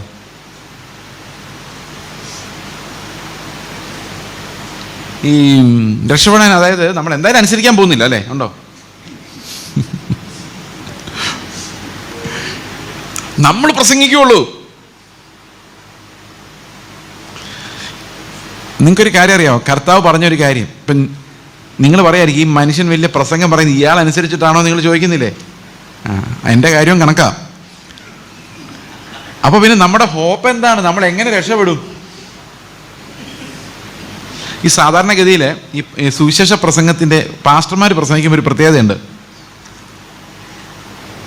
അവരുടെ വിചാരം സ്റ്റേജിൽ നിന്ന് പ്രസംഗിക്കുന്ന ആൾ എല്ലാം തികഞ്ഞവരും പെർഫെക്റ്റും ഒരു തെറ്റിലും വീഴാത്തവരുമാണ്. ഈ മുമ്പിലിരിക്കുന്ന ആൾക്കാർക്ക് കോപമുണ്ട്, അതിനെതിരെ പ്രസംഗിക്കുന്നു. നിങ്ങളുടെ കോപം പരിഹരിക്കുന്ന 10 വഴികൾ. അപ്പോൾ അതിനർത്ഥം നിങ്ങളപ്പോൾ എന്ത് ചിന്തിച്ചോളൂ, ഈ മനുഷ്യൻ ഈ 10 വഴികളൊക്കെ പ്രയോഗിച്ച് ഓൾറെഡി കോപം മാറ്റിയ ആളാണ്. പക്ഷേ യെശയ്യാവ് അങ്ങനെയൊക്കെ ആദ്യം ചിന്തിച്ചുകൊണ്ടിരുന്നത്. യെശയ്യാവ് ആദ്യം നല്ല വഴക്കാണ് ഇസ്രായേൽ മക്കളെ പറഞ്ഞുകൊണ്ടിരുന്നത്. പിന്നെ വഴക്ക് പറഞ്ഞിട്ടുണ്ടെങ്കിലും അപ്പോൾ അതുവരെ യെശയ്യാവ് ഈ നമ്മുടെ പാസ്റ്റർമാരെ പോലായിരുന്നു. അവരെല്ലാം ചിന്തിച്ചുകൊണ്ടിരുന്നത് ഈ സ്റ്റേജിന് മുമ്പിൽ ഇരിക്കുന്ന ആൾക്കാർക്കെല്ലാം എന്തൊക്കെയോ പ്രോബ്ലംസ് ഉണ്ട്. ചിലർക്ക് വീട്ടിലെ പ്രശ്നം, ചിലർക്ക് ക്ഷമ കിട്ടുന്നില്ല, ചിലർക്ക് അനുസരിക്കാൻ പറ്റുന്നില്ല, ചിലർക്ക് സ്നേഹമില്ല, ചിലർ അയൽവക്കാരുടെ വഴക്കുണ്ടാക്കുന്നു, ചിലർ കള്ളു കുടിക്കുന്നു, ചിലർ വഴക്കുണ്ടാക്കുന്നു. ഇതിനെല്ലാം ഉള്ള പരിഹാരമാണ് ഈ പുൾപിറ്റിൽ നിന്ന് വരുന്ന ഇടികൾ, അല്ലേ? യെശയ്യാവ് അങ്ങനെയായിരുന്നു. ഒറ്റ നിമിഷം കർത്താവിനെ കണ്ടു കഴിഞ്ഞപ്പോൾ യെശയ്യാവിൻ്റെ ഹൃദയം തകർന്നുപോയി. അപ്പോഴാണ് യെശയ്യാവ് ഞെട്ടിപ്പിക്കുന്ന രഹസ്യം മനസ്സിലാക്കുന്നത്. എൻ്റെ കയ്യിൽ സൊല്യൂഷൻ ഇല്ല, ഞാനും എൻ്റെ മുമ്പിൽ ഇരിക്കുന്ന ആൾക്കാരെല്ലാം പ്രോബ്ലമാണ്. സൊല്യൂഷൻ ദൈവത്തിൽ നിന്ന് വരണമെന്നും ദൈവം രക്ഷിച്ചില്ലെങ്കിൽ ആരും രക്ഷപ്പെടില്ലെന്നും അത് മനുഷ്യരാൽ അസാധ്യമെന്നും എന്നാൽ ദൈവത്താൽ മാത്രമാണ് നമ്മുടെ രക്ഷ സാധിക്കുകയുള്ളൂ എന്നും യെശയ്യാവിന് മനസ്സിലായ ശേഷം ഓക്കെ. അപ്പോൾ എവിടെ നിന്ന് സുവിശേഷം തുടങ്ങണം, വായിച്ച് തുടങ്ങണം? മത്തായിയുടെ സുവിശേഷം വായിച്ചാൽ നമ്മൾ ഇങ്ങനെ സ്റ്റക്കാവും. എങ്ങനെ സ്റ്റക്കാവും? ഇതനുസരിക്കാൻ പറ്റത്തില്ല, പിന്നെ പ്രസംഗിക്കാൻ മാത്രമേ പറ്റുള്ളൂ. അപ്പോൾ മത്തായി, മർക്കോസ്, ലൂക്കോസ് വായിച്ച് തുടങ്ങി കഴിയുമ്പോൾ ഉള്ള പ്രോബ്ലം ഇത് എങ്ങനെ അനുസരിക്കും എന്നുള്ളൊരു പ്രോബ്ലം വരും, അല്ലേ? ധനവാനായൊരു മനുഷ്യൻ യേശുവിനെ പിന്നാലെ എന്നിട്ട് പറഞ്ഞു, ദൈവരാജ്യത്തിൽ കിടക്കാൻ എന്താ ചെയ്യേണ്ടത്? അപ്പോൾ കർത്താവ് പറഞ്ഞു, കൽപ്പനകളെ പ്രമാണിക്കും. അപ്പോൾ അദ്ദേഹം പറഞ്ഞ ചെറുപ്പം തൊട്ടേ കൽപ്പനകളെല്ലാം പ്രമാണിക്കുന്ന ആളാണ്. അപ്പോൾ കർത്താവ് പറഞ്ഞു, നിനക്ക് ഒരു കുറവുണ്ട്, നീ നിനക്കുള്ളതെല്ലാം വിറ്റ് നീ പൂർണ്ണനാകാൻ ആഗ്രഹിക്കുന്നുവെങ്കിൽ നീ അങ്ങനെ ചെയ്യണമെന്ന് പറഞ്ഞു. അപ്പോൾ ഇവന് വളരെയധികം സമ്പത്തുള്ള ആളായിരുന്നത് കൊണ്ട് ഇവൻ ദുഃഖിച്ച് പോയി. ഈ പ്രസംഗം പറയാറുണ്ടോ നമ്മൾ സ്റ്റേജിൽ എവിടെയെങ്കിലും? അത് പറഞ്ഞു കഴിയുമ്പം കുറച്ചു നേരം കഴിയുമ്പം കർത്താവ് പറയുന്നൊരു വാക്യമാണ്, ധനവാൻ സ്വർഗ്ഗത്തിൽ കിടക്കുന്നതിനേക്കാളും ഒട്ടകം സൂചിക്കൊഴിലൂടെ കിടക്കുന്നതാണ് എളുപ്പം.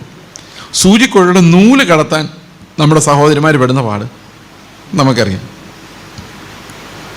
അതേസമയത്ത് ആ സൂചിക്കൊഴിലൂടെ ഒരൊട്ടകം കടന്നാലുള്ള അവസ്ഥ എന്തായിരിക്കും? അവിടെയാണ് നമ്മൾ പ്രസംഗകൻ്റെ മിടുക്ക്. പ്രസംഗകന് ഇതിനൊരു സൊല്യൂഷൻ ഉണ്ടാക്കണം. അപ്പം ധനവാൻ എങ്ങോട്ട് പോവില്ല? ദൈവരാജ്യത്തിൽ പോവില്ല. എന്തുകൊണ്ട് പോവില്ല? ഒട്ടകം സൂചിക്കൊഴിലൂടെ പോയ ശേഷം മാത്രമേ ധനവാൻ. പക്ഷെ അങ്ങനെ പറഞ്ഞാൽ നമ്മുടെ ഈ ധനവാന്മാരെല്ലാം കൂടെ എന്ത് ചെയ്യും? ധനവാന്മാരുണ്ടെങ്കിലേ കൺവെൻഷൻ നടക്കുകയുള്ളൂ, ചർച്ച് പണിയാൻ പറ്റുള്ളൂ, അല്ലേ? അപ്പോൾ നമുക്ക് ആകെ ഉള്ളൊരു വഴി എന്ന് പറയുന്നത് ഈ സൂചിക്കുഴ വലുതാക്കുക എന്നുള്ളതാണ്. അപ്പോൾ സൂചിക്കുഴ എത്രയും വലുതാക്കണമെന്ന് വെച്ച് കഴിഞ്ഞാൽ ഒട്ടകമല്ല, ആനയും തിമിംഗലവും കയറി ഇറങ്ങാവുന്നത് പോലെ ഈ സൂചിക്കുഴ ഇന്ന് സഭ വലുതാക്കി ഫ്രണ്ടിൽ വെച്ചിട്ടുണ്ട്. ആർക്കാ കൂടുതൽ സ്വാഗതം? ധനവാന്മാർക്കാ, അല്ലേ? അപ്പോൾ ഇതിനു വേണ്ടി ഈ പ്രസംഗകര് ഒരു തന്ത്രം കണ്ടുപിടിച്ചു. ഈ തന്ത്രം എന്താണെന്ന് വെച്ച് കഴിഞ്ഞാൽ, അതെ, സൂചിക്കുഴ എന്ന് കർത്താവ് പറഞ്ഞത് യെരുശലേമിലേക്ക് കടക്കുന്നിടത്ത് ഒരു സൂചിക്കുഴ എന്നു പേരുള്ള ഒരു ഗോപുരവാതിലുണ്ടായിരുന്നു. ആർക്കറിയാം? അതിലെ കിടക്കണമെങ്കിൽ ഒട്ടകങ്ങളൊന്ന് കുനിഞ്ഞു കൊടുക്കണമായിരുന്നു, ലഗേജ് എല്ലാം ഇറക്കിയിട്ട്. അപ്പോൾ ധനവാന്മാരകത്ത് കയറാൻ എന്ത് ചെയ്താൽ മതി? ഒന്ന് കുനിഞ്ഞു കൊടുത്താൽ മതി എന്ന് വ്യാഖ്യാനിച്ചെടുത്തു. നമ്മൾ രക്ഷപ്പെടുത്തിയെടുത്തു. ആരെ? ധനവാന്മാരെ മൊത്തം രക്ഷപ്പെടുത്തിയെടുത്തു. പക്ഷെ അങ്ങനെ ഒരു ഗോപുരവും അടിയില്ല, അങ്ങനെ കുനിയുന്ന ഒട്ടകങ്ങളും ഇല്ല. ഇതാണ് ഈ പണ്ഡിതന്മാരുടെ പ്രശ്നം. പണ്ഡിതന്മാർ ലൈബ്രറിയിൽ ഇപ്പോൾ ഏതെങ്കിലും പുസ്തകം എടുക്കുമ്പോൾ അതിനകത്ത് എഴുതി വെച്ചിട്ടുണ്ട്, എന്നാൽ പിന്നെ ഇതായിരിക്കും. ബൈബിളല്ല കേട്ടോ. ബൈബിളുണ്ടോ അങ്ങനെ കുനിയുന്ന ഗോപുരം ഒട്ടകം ഉണ്ടോ? ഇല്ല. അങ്ങനെ നമ്മൾ വളരെ സൂത്രത്തിൽ ഗിരിപ്രഭാഷണത്തെക്കുറിച്ച് 150 പ്രസംഗം, 500 പ്രസംഗം, നിങ്ങളുടെ ചർച്ചിൽ ഗിരിപ്രഭാഷണം പ്രസംഗിക്കാറുണ്ടോ എന്ന് ചോദിക്കുന്ന വീരന്മാർ. പക്ഷെ എല്ലാം പറയുന്നുണ്ടെങ്കിലും ഇവരുടെ എല്ലാ അവസ്ഥ എന്ന് പറയുന്നത് വളരെ കഷ്ടമാണ് എന്നുള്ളതാണ് സത്യം. ഞാൻ പറഞ്ഞ സത്യമാണോ? നിങ്ങൾ വിചാരിക്കുക, എൻ്റെ ദൈവമേ, ഈ മനുഷ്യനെ എന്തായിരിക്കും പറഞ്ഞു പിടിപ്പിക്കാൻ പോകുന്നത്? ഇത്രയും പറഞ്ഞ സ്ഥിതിക്ക് എവിടെ എത്തിക്കുമെന്നല്ലേ? അപ്പോൾ കർത്താവ് അവനോട് പറയുന്നൊരു, അപ്പം ശിഷ്യന്മാർ ചോദിക്കുകയാണ്, ധനവാന്മാർക്ക് സ്വർഗ്ഗരാജ്യത്തിൽ പോകണമെങ്കിൽ ഒട്ടകം സൂചികളുടെ കിടക്കണമെങ്കിൽ അങ്ങനെയാണെങ്കിൽ രക്ഷപ്പെടാൻ ആരെ കൊണ്ടേലും പറ്റുമോ? കാരണം എല്ലാവർക്കും എന്തെങ്കിലും തരത്തിൽ എന്തുണ്ട്? ധനമുണ്ട്. ധനം എന്ന് പറഞ്ഞാൽ പൈസ മാത്രമല്ല. ചിലരുടെ ധനം എന്ന് പറഞ്ഞവരുടെ കുടുംബ മഹിമയാണ്. വാ തുറന്ന് അവരതേ പറയുള്ളൂ. അല്ലെങ്കിൽ വിദ്യാഭ്യാസം, അല്ലെങ്കിൽ നമ്മുടെ ഏതെങ്കിലും പൊങ്ങച്ചം, ഇതെല്ലാം നമ്മുടെ ധനത്തിൻ്റെ ഭാഗമാണ്. ഇതുള്ളവരൊന്നും എങ്ങോട്ട് പോവില്ല. അപ്പം ശിഷ്യന്മാർ പറയും, ഇങ്ങനെ നീ പറഞ്ഞാൽ പിന്നെ ആരെങ്കിലും കാണുമോ സ്വർഗത്തിൽ? അപ്പം കർത്താവ് പറയുന്നൊരു വാക്യമാണ് നമ്മുടെ ഒരു ആശ്വാസം, അത് മനുഷ്യരാൽ അസാധ്യം. അപ്പം ഈ സുവിശേഷം നമ്മളോട് എന്താ പറയുന്നത്? ഇതൊന്നും നിങ്ങളെ കൊണ്ട് സാധ്യമല്ല, പക്ഷേ നിങ്ങളെ കൊണ്ട് ഇത് ചെയ്യിപ്പിക്കാൻ കഴിയുന്ന ഒരാളുണ്ട്, അവനെ കൊണ്ട് ഇതെല്ലാം സാധ്യമാണ്. അപ്പം അവനെ കൊണ്ട് എങ്ങനെയാണ് ഇത് സാധ്യമാകുന്നത് എന്നുള്ളതാണ് ഈ സുവിശേഷം, അപ്പോസ്തലിക ഉപദേശം. പുതിയ നിയമം മുഴുവൻ നമ്മളെ പഠിപ്പിക്കുന്നത് എങ്ങനെയാണ് നമ്മളെ അനുസരിപ്പിക്കുന്നവരാക്കി മാറ്റുന്നത് എന്നതാണ്. How do we become obedient? Okay, ആ അനുസരണം എന്താണ്? ആ അനുസരണം എന്താണ് എന്ന് നമ്മൾ മനസ്സിലാക്കുവാൻ ആദ്യം നമ്മൾ വായിച്ചു തുടങ്ങേണ്ടത് യോഹന്നാൻ്റെ സുവിശേഷമാണ്. അവിടെയാണ് നമുക്ക് അനുസരണത്തെക്കുറിച്ചുള്ള പാഠങ്ങൾ ലഭിക്കുന്നത്. അതായത് എങ്ങനെ അനുസരിക്കാം. കർത്താവ് പറയാണ് 15-ാം അധ്യായത്തിൽ, എന്നെ കൂടാതെ നിങ്ങൾക്കൊന്നും ചെയ്യുവാൻ കഴിയില്ല. അപ്പോൾ ഫലം പുറപ്പെടുവിക്കണമെങ്കിൽ എന്ത് ചെയ്യണമെന്ന് യോഹന്നാൻ പറയുന്ന മറുപടി, ഞാൻ അവനിലും അവൻ്റെ വചനം എന്നിലും വസിക്കണം. അപ്പോൾ ക്രിസ്തു എന്നിൽ വസിച്ചിട്ടല്ലാതെ എനിക്കൊന്നും ചെയ്യുവാൻ സാധിക്കില്ല. അപ്പോൾ ക്രിസ്തു എന്നിൽ വസിക്കണമെങ്കിൽ എന്ത് ചെയ്യണം? ക്രിസ്തു എന്നിൽ വസിക്കണമെങ്കിൽ എന്ത് ചെയ്യണം? വീണ്ടും ജനിക്കണം. ദൈവത്തിൻ്റെ മക്കളായി മാറണം. അപ്പം വീണ്ടും ജനനത്തെക്കുറിച്ച് നമുക്ക് പറഞ്ഞു തരുന്ന ക്രിസ്തീയ ജീവിതത്തിൻ്റെ തുടക്കം ശരിക്കും വരുന്ന എവിടെ നിന്നാണെന്നറിയോ? യോഹന്നാൻ്റെ സുവിശേഷത്തിൽ നിന്നാണ്. കാരണം യോഹന്നാൻ്റെ സുവിശേഷം വായിക്കാനും മനസ്സിലാക്കാനും ഒരു ബാക്ക്ഗ്രൗണ്ടും ആവശ്യമില്ല. ഏത് മതത്തിൽപ്പെട്ടവനും ഏത് ബാക്ക്ഗ്രൗണ്ടിലുള്ളവനും യോഹന്നാൻ്റെ സുവിശേഷം വായിച്ചാൽ സുവിശേഷം മനസ്സിലാവും. അതിൻ്റെ 1:12 വാക്യത്തിൽ കർത്താവ് പറയുന്നൊരു വാക്യമുണ്ട്, അവനെ കൈക്കൊണ്ട്. അപ്പോൾ ആരുണ്ട് ഉള്ളിൽ? അവനെ കൈക്കൊണ്ട് യേശു ഉള്ളിൽ വരും. അപ്പോൾ യേശു ഉള്ളിലില്ലാതെ നമുക്കൊന്നും ചെയ്യാൻ കഴിയില്ല, അല്ലേ? അപ്പോൾ അവനെ കൈക്കൊണ്ട് അവൻ്റെ നാമത്തിൽ വിശ്വസിക്കുന്ന ഏവർക്കും അവൻ ദൈവ മക്കളാകുവാൻ അധികാരം കൊടുത്തു. അപ്പോൾ ദൈവമക്കളാണെങ്കിൽ 2 കാര്യമുണ്ട്. ഒന്ന്, അവനെ ഉള്ളിൽ കൈക്കൊള്ളണം. അപ്പം നമ്മുടെ ഉള്ളിൽ ആര് വേണം? കർത്താവ് വേണം. മറ്റൊന്ന്, അവൻ്റെ നാമത്തിൽ നമ്മൾ വിശ്വസിക്കണം. ഈ 2 കാര്യങ്ങൾ നമ്മുടെ ഉള്ളിൽ ഉണ്ടായാൽ നമ്മൾ ദൈവത്തിൻ്റെ മക്കളാണ്. അറിയാമല്ലോ, നമുക്കറിയാവുന്ന കാര്യം. അടുത്ത വാക്യം പറയുന്നത് ദൈവത്തിൻ്റെ മക്കളാകുകയില്ലാത്ത വഴികൾ. അതായത് ഇങ്ങനെയൊന്നും ദൈവത്തിൻ്റെ മക്കളാകാൻ പറ്റുകയില്ല. ഒന്ന്, രക്തത്താൽ സാധിക്കില്ല. എന്ന് പറഞ്ഞാൽ ഞാൻ ദൈവത്തിൻ്റെ മകനാണെങ്കിൽ എൻ്റെ മകനാകണമെന്ന് നിർബന്ധം ഇല്ല. അതായത് രക്തത്താൽ ഈ മക്കളെ സൃഷ്ടിക്കാൻ സാധിക്കില്ല. കാരണം തലമുറകളായി ദൈവത്തിൻ്റെ മക്കളാകാൻ പറ്റില്ല. ഞങ്ങൾ 3-ാം തലമുറ പെന്തക്കോസ്ത്, അതിനകത്ത് എത്ര എണ്ണം ദൈവത്തിൻ്റെ മക്കളാണെന്നുള്ള കാര്യം ആരാ തീരുമാനിക്കുന്നത്? ക്രിസ്തു എത്ര പേരുടെ ഉള്ളിലുണ്ട് അതാണ് തീരുമാനിക്കുന്നത്. മനസ്സിലാവുന്നുണ്ടോ? അപ്പോൾ രക്തത്താൽ ആവില്ല, അത് നമുക്ക് എല്ലാവർക്കും അറിയാം, അല്ലേ? സംശയമൊന്നുമില്ലല്ലോ നിങ്ങൾക്ക്. ഇനി രണ്ടാമത്തേത്, ജഡത്തിൻ്റെ ഇഷ്ടത്താലല്ല. നമ്മൾ വലിയൊരു പങ്ക് ആൾക്കാരും രക്ഷിക്കപ്പെട്ടു എന്ന് വിചാരിക്കുന്നത് ഒന്ന് കൈപൊക്കിയതിൻ്റെ അടിസ്ഥാനത്തിലോ ഒന്ന് കരഞ്ഞതിൻ്റെ അടിസ്ഥാനത്തിലോ ആണ്. ഏതെങ്കിലും ഒരു കൺവെൻഷൻ തീരാൻ നേരത്ത്, പണ്ടത്തെ കാലത്താണ്, ഇപ്പം അതൊന്നുമില്ല. ഇപ്പം കർത്താവ് ഇറങ്ങി വരുന്നു എന്ന് പറഞ്ഞുള്ള ഇറക്കി വരുത്തലാണ്. കർത്താവ് പണ്ടേ വന്നല്ലേ, പണ്ടേ വന്നു പോയി, പിന്നെ ആത്മാവിനെ നമുക്ക് തന്നിട്ടുണ്ട്, പിന്നെ ഇനി എന്താ ഇറങ്ങി വരാനെന്ന് എനിക്കറിയത്തില്ല. അന്നത്തെ കാലത്തൊക്കെ ഒരു ആഹ്വാനം വരും. ഞാൻ 92-ലാണ് സുവിശേഷത്തിൻ്റെ ആഹ്വാനം കേൾക്കുന്നത്.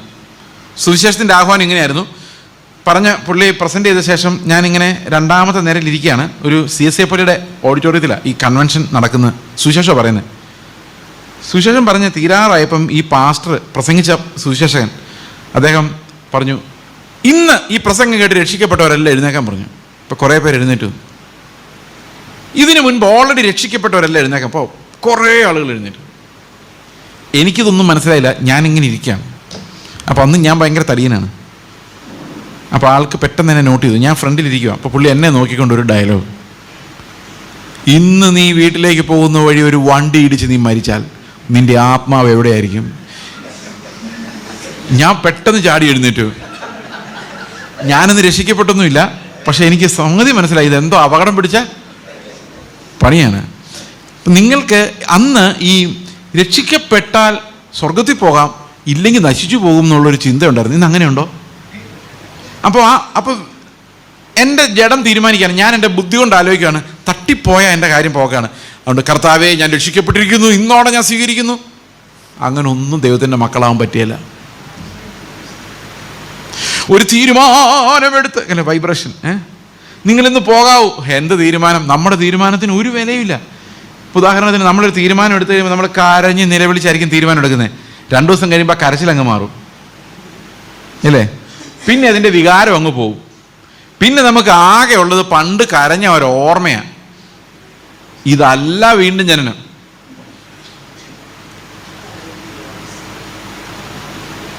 മനസ്സിലായോ? ഇവാഞ്ചലിക്കൽസ് ഒക്കെ ചെയ്തേക്കുന്ന ഒരു പണി എന്ന് പറയുന്നത്, ഒരു മനുഷ്യനെ കൊണ്ട് സമ്മതിപ്പിച്ച് കരഞ്ഞു കഴിഞ്ഞാൽ ആൾ രക്ഷപ്പെടുന്ന.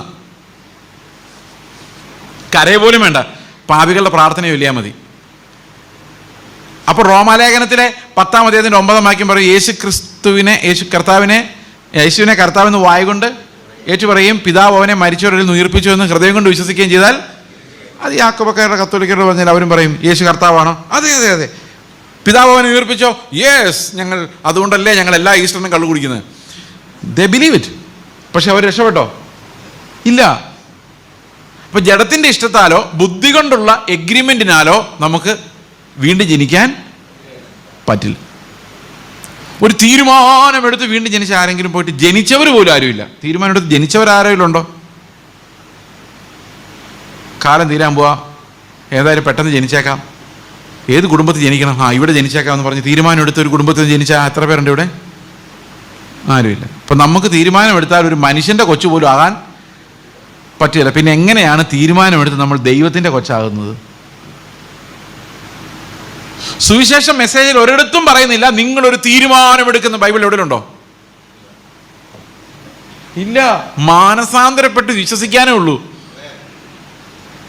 സുവിശേഷത്തിന്റെ പ്രസംഗം നമ്മളെ നയിക്കേണ്ടത് ഒരു തീരുമാനത്തിലേക്കല്ല, മാനസാന്തരത്തിന്റെ ഒരു നിലവിളിയിലേക്കാണ് നയിക്കേണ്ടത്.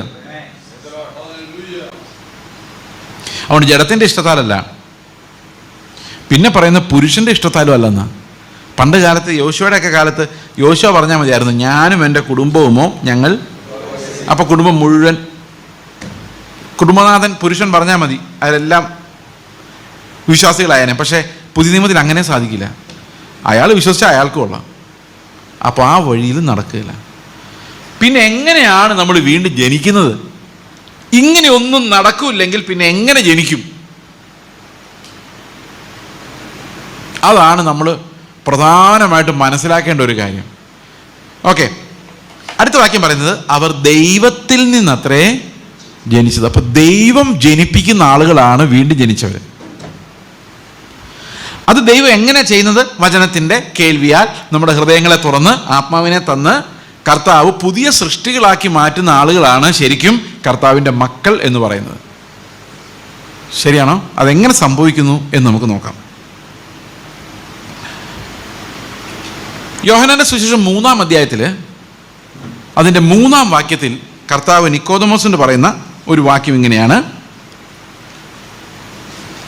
നീ വീണ്ടും ജനിച്ചില്ല എങ്കിൽ ദൈവരാജ്യം കാണുവാൻ കഴിയുകയില്ല. ശരിക്കും പറഞ്ഞാൽ ഇത് ഒരു ഒരു ഒരു നമ്മുടെ മലയാളികളുടെ ഒരു ശൈലിയുണ്ട്. എന്താണെന്നറിയോ? എന്നെ തോപ്പിക്കണമെങ്കിൽ നീ ഒരു ജന്മവും കൂടെ പറയല്ലേ, പിന്നെ പറയില്ലേ, നിനക്ക് ഈ ജന്മത്തിൽ ഇത് കഴിയത്തില്ല എന്ന് പറയത്തില്ലേ, അല്ലേ? കർത്താവ് നിക്കോദമോസിന് അങ്ങനെ തന്നെ പറഞ്ഞു, ദൈവരാജ്യത്തിൽ പോകണമല്ലേ, നിനക്ക് ഈ ജന്മത്തത് പറ്റൂല, നീ ഒന്നുകൂടെ ജനിച്ചാലേ നിനക്ക് ദൈവരാജ്യത്തിൽ പോകാൻ പറ്റുള്ളൂ. അത് ഭയങ്കര സ്റ്റേറ്റ്മെന്റ്. നമുക്ക് ജഡത്തിൽ ജീവിച്ച ഒരു മനുഷ്യന് ദൈവരാജ്യത്തിൽ കയറാൻ ഒരു വഴിയുമില്ല. കാരണം താഴെ കർത്താവ് പറയുന്നുണ്ട്, ജഡത്താൽ ജനിച്ചതെല്ലാം ജഡമാണ്, ജഡരക്തങ്ങൾക്ക് ഒരിക്കലും ദൈവത്തിന്റെ രാജ്യത്തിൽ പ്രവേശിക്കാൻ കഴിയത്തില്ല. അപ്പൊ ഒരു മനുഷ്യൻ ഒരിക്കലും അവന്റെ ജന്മം എത്ര നല്ലതായാലും, എത്ര മിടുക്കനായാലും, എത്ര സൽസ്വഭാവി ആയാലും, അവൻ ജഡത്തിലാണെങ്കിൽ അവൻ എന്ത് ചെയ്യാൻ പറ്റില്ല? ഒരിക്കലും ദൈവരാജ്യത്തിൽ പ്രവേശിക്കാൻ കഴിയില്ല. ഓക്കെ. അപ്പോൾ ഒരിക്കലും ദൈവരാജ്യത്തിൽ കടക്കാൻ ജഡം കൊണ്ട് ഒരു മനുഷ്യനും സാധിക്കില്ല. അപ്പോൾ കർത്താവ് നിക്കോദമോസിന് പറയാണ്, നീ ഒന്നുകൂടെ ജനിക്കണം. അപ്പം നിക്കോദമോസ് ഓർത്തു, ഞാൻ പെട്ടെന്ന് ആ ഒരു ഭാഗം കടന്നു പോകുന്നത് എന്തിനാണെന്ന് വെച്ച് കഴിഞ്ഞാൽ ആരെങ്കിലും വീണ്ടും ജനിക്കാത്തൊരു ഇതിനിടയിൽ ഇരിപ്പുണ്ടെങ്കിൽ വീണ്ടും ജനിച്ചോട്ടെ എന്ന് വിചാരിച്ചാണേ. ഓക്കെ. അപ്പോൾ നിക്കോദമോസ് ഓർത്തു, എങ്ങനെയാണ് ഞാൻ ഒരമ്മയുടെ വയറ്റിൽ കടന്ന് പിന്നെയും ഒരു കൊച്ചായിട്ട് ജനിക്കുന്നത്? ഓക്കെ. അതെന്തായാലും നടക്കില്ല. നമുക്കെല്ലാം ആഗ്രഹമുണ്ട്, ഒന്നുകൂടെ കൊച്ചായിട്ട് ജനിച്ചാൽ കൊള്ളാമെന്ന്. ആഗ്രഹമില്ലാത്ത ആരുമില്ല. നിങ്ങൾക്ക് ആഗ്രഹമില്ല ഒന്നുകൂടെ കുഞ്ഞായിട്ട് ജനിച്ചിട്ട് ഈ ലോകത്ത് ഒന്നുകൂടെ ജീവിച്ചായിരുന്നെങ്കിൽ കുറച്ചുകൂടെ നല്ലപോലെ ജീവിക്കാമായിരുന്നു. പഠിക്കാൻ നേരത്ത് മാവേലെറിഞ്ഞ് നടക്കാതെ നല്ലപോലെ പഠിക്കാമായിരുന്നു. അപ്പനമ്മമാർ പറഞ്ഞൊക്കെ ഒന്ന് അനുസരിച്ചേക്കാമായിരുന്നു. അങ്ങനെയാണെങ്കിൽ ഞാൻ ഈ ഗതികേട് ലാവുകയില്ലായിരുന്നു. ചിന്തിക്കുന്നുണ്ടോ നിങ്ങളെങ്ങനെ? പറഞ്ഞു, അങ്ങനെ ജനിച്ചാലും പിന്നെ ജനിക്കുന്നതും ജഡമാണ്, അല്ലേ? നമ്മൾ അമ്മയുടെ വയറ്റിൽ കിടന്ന് പിന്നെ ജനിച്ചാൽ എന്തേ വരുള്ളൂ? ജഡത്താൽ ജനിച്ചതെല്ലാം. അപ്പോൾ നമ്മൾ ജീവിതമെല്ലാം ഒന്നും കൂടെ തുടങ്ങുവാണെങ്കിൽ നമ്മൾ കുറച്ചുകൂടെ നല്ലപോലെ ജീവിക്കുമോ? ഒന്നും ജീവിക്കാൻ പോകുന്നില്ല. നമ്മൾ പാപികളായിട്ട് ജനിക്കുകയുള്ളൂ, പിന്നെ ഇതിലും വലിയ പാപം ചെയ്യുള്ളൂ. കാരണം നമ്മൾ ഇനി ജനിക്കാൻ പോകുന്ന നമ്മുടെ കാലത്തെ പാപത്തെക്കാളും വലിയ പാപമായിരിക്കും അന്നുള്ളത്. ശരിയല്ലേ? നമുക്കൊക്കെ പാപം ചെയ്യാനുള്ള കപ്പാസിറ്റി നല്ല കപ്പാസിറ്റി ആയിരുന്നെങ്കിലും ഇന്നത്തെ പിള്ളേരെ വെച്ച് നോക്കുമ്പം വളരെ അവർക്ക് ഇഷ്ടം പോലെ അവസരങ്ങളാണ് ഈ പാപം ചെയ്യാനുള്ള ശക്തി. അന്ത്യകാലം ആകുമ്പോഴേക്കും അത് കൂടിക്കൂടി വരുന്നത് എന്ന് എനിക്ക് തോന്നിയിട്ടുണ്ട്. ഓക്കെ, എനിവേ, അപ്പോൾ കർത്താവ് പറയാണ്, വെള്ളത്താലും ആത്മാവിനാലും ജനിച്ചാൽ മാത്രമേ നിനക്ക് ദൈവരാജ്യത്തിൽ പ്രവേശിക്കാൻ സാധിക്കുകയുള്ളൂ. അപ്പോൾ ഈ വെള്ളത്താലും ആത്മാവിനാലും എങ്ങനെയാണ് ജനിക്കുന്നത്? എന്താണ് വെള്ളം? കത്തോലിക്കരും യാക്കോബക്കാരൊക്കെ പറയുന്നത് സ്നാനമാണ്, മാമോദീസ. അപ്പോൾ ജനിച്ച ഉടനെ, വെള്ളം തെളിച്ച ഉടനെ അവർ വീണ്ടും ജനിച്ചു. പിന്നെ മൂറോം പൂശി കഴിയുമ്പോൾ, മൂറോം എന്ന് പറഞ്ഞൊരു തൈലമുണ്ട്, അത് പൂശി കഴിയുമ്പോൾ അവർ ആത്മാവിനെ ലഭിച്ചു. അപ്പോൾ വെള്ളവും ആത്മാവും ആയി എന്നാണ് അവർ ചിന്തിക്കുന്നത്. എന്നാൽ നമ്മെ സംബന്ധിച്ച് നമ്മൾ വിശ്വസിക്കുന്നത് വീണ്ടും ജനിച്ചവരാണ് വെള്ളത്തിലിറങ്ങി സ്നാനപ്പെടേണ്ടത്. അപ്പം വെള്ളത്തിലിറങ്ങി സ്നാനപ്പെടുന്നതിന് മുൻപ് സംഭവിക്കേണ്ട ഒരു കാര്യമാണ് എന്ത്? ഈ വെള്ളത്താലും ആത്മാവിനാലുമുള്ള വീണ്ടും ജനനം, അല്ലേ? ശരിയല്ലേ ഞാൻ പറഞ്ഞത്? ഇപ്പം വീണ്ടും ജനനം അനുഭവിച്ച ശേഷം മാത്രമേ ഒരാൾക്ക് എന്ത് ചെയ്യാൻ പറ്റുള്ളൂ? സ്നാനത്തിലേക്ക് നയിക്കപ്പെടാൻ സാധിക്കുകയുള്ളൂ. അപ്പോൾ വീണ്ടും ജനനം പ്രാപിക്കുന്ന ഒരു മനുഷ്യൻ വെള്ളത്താലും ആത്മാവിലാലാണ് അത് പ്രാപിക്കുന്നത്. അത് കാണിക്കാൻ വേണ്ടിയാണ് അവൻ വെള്ളത്തിൽ ഇറങ്ങുന്നത്. അപ്പോൾ ആ വെള്ളം എന്ത് വെള്ളമാണ്? അപ്പം ബ്രദറുകാരും ഇവാഞ്ചലിക്കൽസ് മറ്റാൾക്കാരെല്ലാം പറഞ്ഞത് വചനമാണ്. കാരണം പത്രോസിൻ്റെ ലേഖനത്തിൽ പറയുന്നുണ്ട്, നിങ്ങളെ വീണ്ടും ജനിപ്പിച്ചത് എങ്ങനെയാണ്? ദൈവത്തിൻ്റെ വചനത്താലാണ്, അല്ല? അങ്ങനെയല്ലേ പറയുന്നത്? അപ്പോൾ പക്ഷെ ഈ യോഹന്നാൻ 3 വചനം എന്നൊരു വാക്ക് പരാമർശിച്ചിട്ടില്ല. എന്നാൽ വേറെ ചില സൂചനകളുണ്ട് താനും ഈ വെള്ളം എന്താണെന്ന് കണ്ടുപിടിക്കാൻ. അപ്പോൾ വചനം വ്യാഖ്യാനിക്കുമ്പോൾ നമുക്ക് ആ പാസേജിലുള്ള സൂചനകൾ, അതായത് ആ കന്യകയിൽ ആ വേദഭാഗത്തിലുള്ള സൂചനകൾ വെച്ച് ആ വെള്ളം എന്താണെന്ന് കണ്ടുപിടിച്ചാൽ നമുക്ക് വലിയൊരാശ്വാസവും. ആത്മാവെന്ന് പറയും നമുക്കറിയാം, അത് ന്യൂമയാണ്. ന്യൂമയാണെന്ന് പറഞ്ഞാൽ എന്താ അർത്ഥം? നിങ്ങൾ ആരെങ്കിലും അറിയോ? ന്യൂമ എന്ന് പറഞ്ഞാൽ ഗ്രീക്ക് വാക്ക് ന്യൂമ, അതിൻ്റെ ആത്മാവ് എന്നുള്ളതിന് കാറ്റെന്നാണ് ശരിക്കും ന്യൂമ എന്ന് പറഞ്ഞ വാക്കിനർത്ഥം. ഓക്കെ, അപ്പോൾ ആത്മാവെന്ന് പറഞ്ഞൊരു കാറ്റ് പോലെയാണ്. അതോടെ കർത്താവ് പറയുന്നുണ്ട്, ആത്മാവ് ജനിച്ചവനെല്ലാം എങ്ങനെയാണ്? കാറ്റ് പോലെയാണ്. ഈ വെള്ളം എന്താണ് സാധനം? നമ്മളെ കാറ്റ് പോലെ ആക്കണമെങ്കിൽ എന്ത് വേണം? ഈ വെള്ളവും കൂടെ വേണം. അപ്പോൾ എന്താണ് ഈ വെള്ളം? അപ്പോൾ നിക്കോദമോസിന്റെ കർത്താവ് പറയാണ്, ഈ ആത്മാവിൽ ജനിച്ചവനെല്ലാം കാറ്റ് പോലെയാണ്. കാറ്റിൻ്റെ പ്രത്യേകത എന്താ? അത് എവിടെ നിന്ന് വരുന്നുവെന്നും എങ്ങോട്ട് പോകുന്നുവെന്നും ആരും അറിയുന്നില്ല. നിങ്ങൾ മുറ്റത്തോട്ട് പോയി നിന്നിട്ട് ഈ ഇലകളെല്ലാം ഇങ്ങനെ അനങ്ങുന്ന, കാറ്റിൽ അനങ്ങുന്ന കാണുന്നില്ലേ? ഈ കാറ്റ് എവിടെ നിന്ന് വന്നുവെന്നും എങ്ങോട്ട് പോകുന്നുവെന്നും നമുക്കറിയില്ല. അത് ഇഷ്ടമുള്ളിടത്ത് ഊതുന്നു, വീശുന്നു, ഇങ്ങനെയാണ് നമ്മൾ കാണുന്നത്. ശാസ്ത്രീയമായിട്ട് നോക്കിയാൽ അതിന് പല ഉത്തരം കാണും, പക്ഷെ കാഴ്ചയിൽ ഇങ്ങനെയാണത് അനുഭവപ്പെടുന്നത്. അപ്പോൾ ആത്മാവിൽ ജനിച്ചവനെല്ലാം എങ്ങനെയായിരിക്കും? ആത്മാവിൽ ജനിച്ചവനെല്ലാം കാറ്റ് പോലെ ആയിരിക്കും. എങ്ങനെയാണ് ഈ കാറ്റ് പോലെ വീശുന്നത്? ഞാൻ ഇത്തിരി കട്ടിയായ കാര്യങ്ങളാണ് ഇനി പറയുന്നത്. ഓക്കെ, കാറ്റ് പോലെ വീശുക എന്ന് പറഞ്ഞാൽ ഇത്തിരി കട്ടി സുവിശേഷമാണ്. നിങ്ങൾക്ക് വിഷമം തോന്നിയിട്ട് കാര്യമൊന്നുമില്ല. മത്തായിയുടെ സുവിശേഷത്തോടെ കിടപ്പുണ്ടല്ലോ. നമ്മൾ ഇത്തിരി കട്ടിയായ ചികിത്സ ഇല്ലെങ്കിൽ അങ്ങോട്ട് കയറാൻ പറ്റില്ല. കാരണം ആ സുവിശേഷം എല്ലാം കർത്താവ് കൽപ്പന എല്ലാം പറഞ്ഞപ്പോൾ ഇത് അനുസരിക്കണമെന്നും പറഞ്ഞ് തന്നെയാണ് പറഞ്ഞത്, അല്ലേ? ഗിരിപ്രഭാഷണം പറഞ്ഞിട്ട് കർത്താവ് എന്താ പറഞ്ഞത്? നിങ്ങളെ കൊണ്ട് പറ്റിയല്ലാണ്ട് ചുമ്മാ നടന്നോളാനല്ല പറഞ്ഞത്. എൻ്റെ പിതാവിൻ്റെ ഇഷ്ടം അനുസരിക്കാത്ത ഒരുത്തനും സ്വർഗത്തിൽ പോകില്ല എന്നും പറഞ്ഞത് കൺക്ലൂഡ് ചെയ്തേക്കുന്നത്. അറിയാവോ? അത് അങ്ങനെയല്ലേ? അപ്പോൾ ഇത് അനുസരിക്കാതിരിക്കാൻ വേണ്ടി തന്നതല്ല, അത് അനുസരിക്കാൻ വേണ്ടി തന്നെ തന്നതാ. പക്ഷെ നമുക്ക് അനുസരിക്കാൻ കഴിവില്ല എന്നുള്ളതേ ഉള്ളൂ. ശരിയല്ലേ ഞാൻ പറഞ്ഞേ? അപ്പം നമുക്ക് ആ കഴിവിലേക്ക് വരണമെങ്കിൽ നമുക്ക് ആഗ്രഹമുണ്ടോ? നിങ്ങൾക്ക് ആഗ്രഹമുണ്ടോ ആ കഴിവിലേക്ക് വരണമെന്ന്? അപ്പോൾ നിങ്ങൾ എന്നോട് ചോദിക്കും ഇങ്ങേര് വന്നിട്ടുണ്ടോയെന്ന്. അതിൻ്റെ മറുപടിയും കൂടെ ചേർത്ത് ഞാൻ പറയാൻ പോകുന്നത്. ഓക്കെ, അപ്പോൾ ആ ഒരു അനുസരണത്തിലേക്ക് നമുക്ക് എങ്ങനെ വരാം? എങ്ങനെ ഈ പുതിയ നിയമത്തിൻ്റെ അനുസരണം നമ്മളിൽ ഉണ്ടാവും? അതാണ് നമ്മുടെ ചോദ്യം. അപ്പോൾ തീർച്ചയായിട്ടും ഇത്തിരി കട്ടിയായിട്ടുള്ള കാര്യങ്ങളോട് നമ്മൾ കടന്നു പോകേണ്ടി വരും. കാറ്റ് എന്ന് പറഞ്ഞാൽ എന്താണ് എന്ന് നമുക്ക് നോക്കാം. ഞാൻ ആദ്യമായിട്ട് കാറ്റ് അനുഭവിക്കുന്നത്, ഞാൻ കർത്താവേ എന്ത് ചെയ്യും, എന്നെ എങ്ങനെയെങ്കിലും അപ്പുറത്ത് കിടത്തണം. അപ്പോൾ കർത്താവ് പറഞ്ഞു, രാജാവ് ഞാനാ, നിനക്കൊന്നും ചെയ്യാൻ പറ്റത്തില്ല. നീ വലിയ സമയത്തിൻ്റെ കാര്യം പറയുന്ന ആളാണല്ലോ, ഇന്ന് അനുഭവിക്കുക ഇവിടെ. അപ്പോൾ എങ്ങനെയെങ്കിലും ചാടി പോകണമെന്നുണ്ട്. പക്ഷേ ഈ രാജത്വം എന്ന് പറയുന്നത്, കാരണം 3 മണിക്കൂർ എടുത്തു ഇവിടെ വരാൻ. 3 മണിക്കൂർ കൂടെ എടുത്തു. സാറിന് 2.5 മണിക്കൂർ മതി. എത്രയോ പ്രാവശ്യത്തിൽ യാത്ര ചെയ്തിട്ടുള്ള ആളാണ്. പക്ഷേ ഈ 2.5 മണിക്കൂർ തന്നെ കൂടുതലാണ്. 3 മണിക്കൂറും 10-15 മിനിറ്റും എടുത്തു. ഞാൻ 4:15 ഇറങ്ങിയത് അവിടുന്ന്. അപ്പോൾ രാജത്വം എന്ന് പറയുന്നത് ദൈവം രാജാവായിരിക്കുന്ന സമയത്ത്, ഇപ്പം ഞാനിവിടെ എത്തിയില്ലെന്ന് വിചാരിച്ചോ, വഴിയിൽ വെച്ച് കർത്താവ് എന്നെ തിരിച്ചു വിളിച്ചെന്ന് വിചാരിച്ചോ, എന്തു ചെയ്യും? അവിടെ ദൈവത്തിൻ്റെ വചനം വേറെ ആരെങ്കിലും എഴുന്നേറ്റ് നിന്ന് പറയും. അപ്പോൾ ദൈവം എന്ന രാജാവിന് തീരുമാനിക്കാം അവസാന നിമിഷം വരെ എന്ത് സംഭവിക്കണമെന്നുള്ള കാര്യം, അല്ലേ? ശരിയാണോ? അപ്പോൾ എന്ത് സംഭവിക്കുന്നുള്ള കാര്യം നമുക്ക് ആർക്കും അറിയത്തില്ല. ഈ പ്രസംഗം ഞാൻ കംപ്ലീറ്റ് ചെയ്യുമെന്ന് പോലും അറിയേണ്ട കാര്യമില്ല. അപ്പം കാറ്റെന്ന് പറയുന്നത് എങ്ങോട്ട് വരുന്നെന്നോ എവിടേക്ക് വരുന്നെന്ന്, എവിടെ നിന്ന് വരുന്നെന്നോ എങ്ങോട്ട് പോകുന്നെന്നുള്ള കാര്യം നമുക്ക്. അപ്പോൾ ഞാൻ ആദ്യം ഇത് ഫേസ് ചെയ്യുന്നത് ഈ കോളേജ് പഠിക്കുമ്പോൾ. അപ്പോൾ എനിക്ക് ഭയങ്കര ടെൻഷനായി. കാരണം ആദ്യം ഈ കാറ്റിൻ്റെ ഫീലിംഗ് വരുമ്പം, കാരണം എന്നെ രക്ഷയിലോട്ട് നടത്തിയ ആൾക്കാരെന്നോട് പറഞ്ഞായിരുന്നു, യേശു കർത്താവായിട്ട് നിങ്ങളുടെ ജീവിതത്തിൽ വന്നു കഴിഞ്ഞാൽ പിന്നെ നിങ്ങളുടെ കാര്യങ്ങളെല്ലാം തീരുമാനിക്കുന്നത് നിങ്ങളല്ല, ആ കർത്താവാണെന്നുള്ള കാര്യം. അപ്പോൾ അത് എൻ്റെ ഹൃദയത്തിൽ ഇങ്ങനെ പതിഞ്ഞുകൊണ്ട് എനിക്ക് ഭയമായിരുന്നു. ഞാൻ വീട്ടിൽ ചെന്ന് എൻ്റെ അമ്മയോട് ഇങ്ങനെ പറഞ്ഞു, അടുത്ത അവധിക്ക് ഞാൻ വീട്ടിൽ വന്നില്ലെങ്കിൽ നിങ്ങൾ ഒരിക്കലും എന്നെക്കുറിച്ച് ടെൻഷൻ ആകരുത്. അന്ന് ഈ ഫോണൊന്നും ഇല്ലല്ലോ. കർത്താവിൻ്റെ വേലയ്ക്ക് ഞാൻ പോയതായിരിക്കും. പെർമിഷൻ ചോദിക്കാനോ തിരിച്ചു വരാനോ ഒന്നും ദൈവം ചിലപ്പോൾ അനുവദിച്ചെന്ന് വരില്ല. ഇപ്പം കാറ്റ് എങ്ങോട്ട് കൊണ്ടുപോകുന്നു അതുപോലെ. പക്ഷേ ദൈവത്തിൻ്റെ കൃപയാൽ ദൈവം അങ്ങനെയൊന്നും വിളിച്ചില്ല. അത് കഴിഞ്ഞൊരു 3 വർഷം കഴിഞ്ഞിട്ടാണ് കർത്താവ് എന്നെ സുവിശേഷ വേലയ്ക്ക് വിളിച്ചത്. ഓക്കെ, അപ്പോൾ ഈ സുവിശേഷ വേലയ്ക്ക് ഏത് സമയത്തും വിളിക്കായിരുന്നു, വിളിച്ചാൽ കാറ്റ് പോലെ. ഓക്കെ, അപ്പോൾ ദൈവം ഇനി അടുത്ത സ്റ്റെപ്പ്, സുവിശേഷ വേലയ്ക്ക് ഇറങ്ങി കുറച്ച് സുവിശേഷ വേല ചെയ്തു. അപ്പോഴാണ് വിവാഹത്തിൻ്റെ കാര്യം വരുന്നത്. വിവാഹത്തിൻ്റെ അവസ്ഥ വന്നപ്പോഴേക്കും കർത്താവ് ഒരാളെ കാണിച്ചു തരാണ്, നീ ഇന്ന ആളെ കല്യാണം കഴിച്ചോണം. എനിക്ക് പരിചയമില്ല, സംസാരിച്ചിട്ടില്ല, യാതൊരു അടുപ്പമില്ല, അവരുടെ ഭവനത്തെക്കുറിച്ചോ ആളെക്കുറിച്ചോ ഒരു വിവരവും എനിക്കില്ല.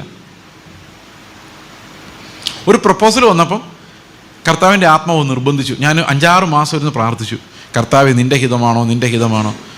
എൻ്റെ വിവരക്കേട് കൊണ്ട് ഞാൻ ഗിദെയോനെ പോലെ അടയാളങ്ങളൊക്കെ ചോദിച്ചു. അപ്പോൾ എനിക്കൊരു കാര്യം മനസ്സിലായി, കർത്താവ് ആരെ കാണിച്ചു തന്നാലും കല്യാണം കഴിക്കണം. അപ്പോൾ കാറ്റ് പോലെ അല്ലേ? കാറ്റ് പോലെ ആകാതിരിക്കാനുള്ള വഴി എന്താ? നമുക്ക് കുറേ കണ്ടീഷൻസ് വെച്ച് കഴിഞ്ഞാൽ നമ്മൾ കാറ്റ് പോലെ വീശാൻ പറ്റില്ല. മനസ്സിലായോ? എൻ്റെ ഭാര്യയ്ക്ക് ഇന്ന കണ്ടീഷൻസ് ഉണ്ടായിരിക്കണം, കർത്താവ് ഇങ്ങനൊരാളെ എനിക്ക് തരണമെന്ന് പറഞ്ഞാൽ നമ്മൾ കാറ്റാണോ? അല്ല. ദൈവത്തെ നമ്മൾ എന്ത് ചെയ്യുക? നമ്മുടെ വഴിയിലേക്ക് ഇറക്കിക്കൊണ്ട് വരിക. കാറ്റാണെങ്കിൽ എങ്ങനെ എന്ത് സംഭവിക്കും? നമ്മൾ കർത്താവിൻ്റെ വഴിയെ പോകും. മനസ്സിലാവുന്നുണ്ടോ വ്യത്യാസം? ഓക്കെ, അപ്പോൾ വിവാഹം കഴിക്കാൻ നേരത്തെ അപ്പം എന്നോട് കർത്താവ് പറഞ്ഞു, കാറ്റാണ് സംഭവം, കാറ്റ് പോലെയാണ്, നീ എങ്ങോട്ട് വരുന്നെന്ന് എന്ത് ചെയ്യുന്നു ആരും അറിയുന്നില്ല.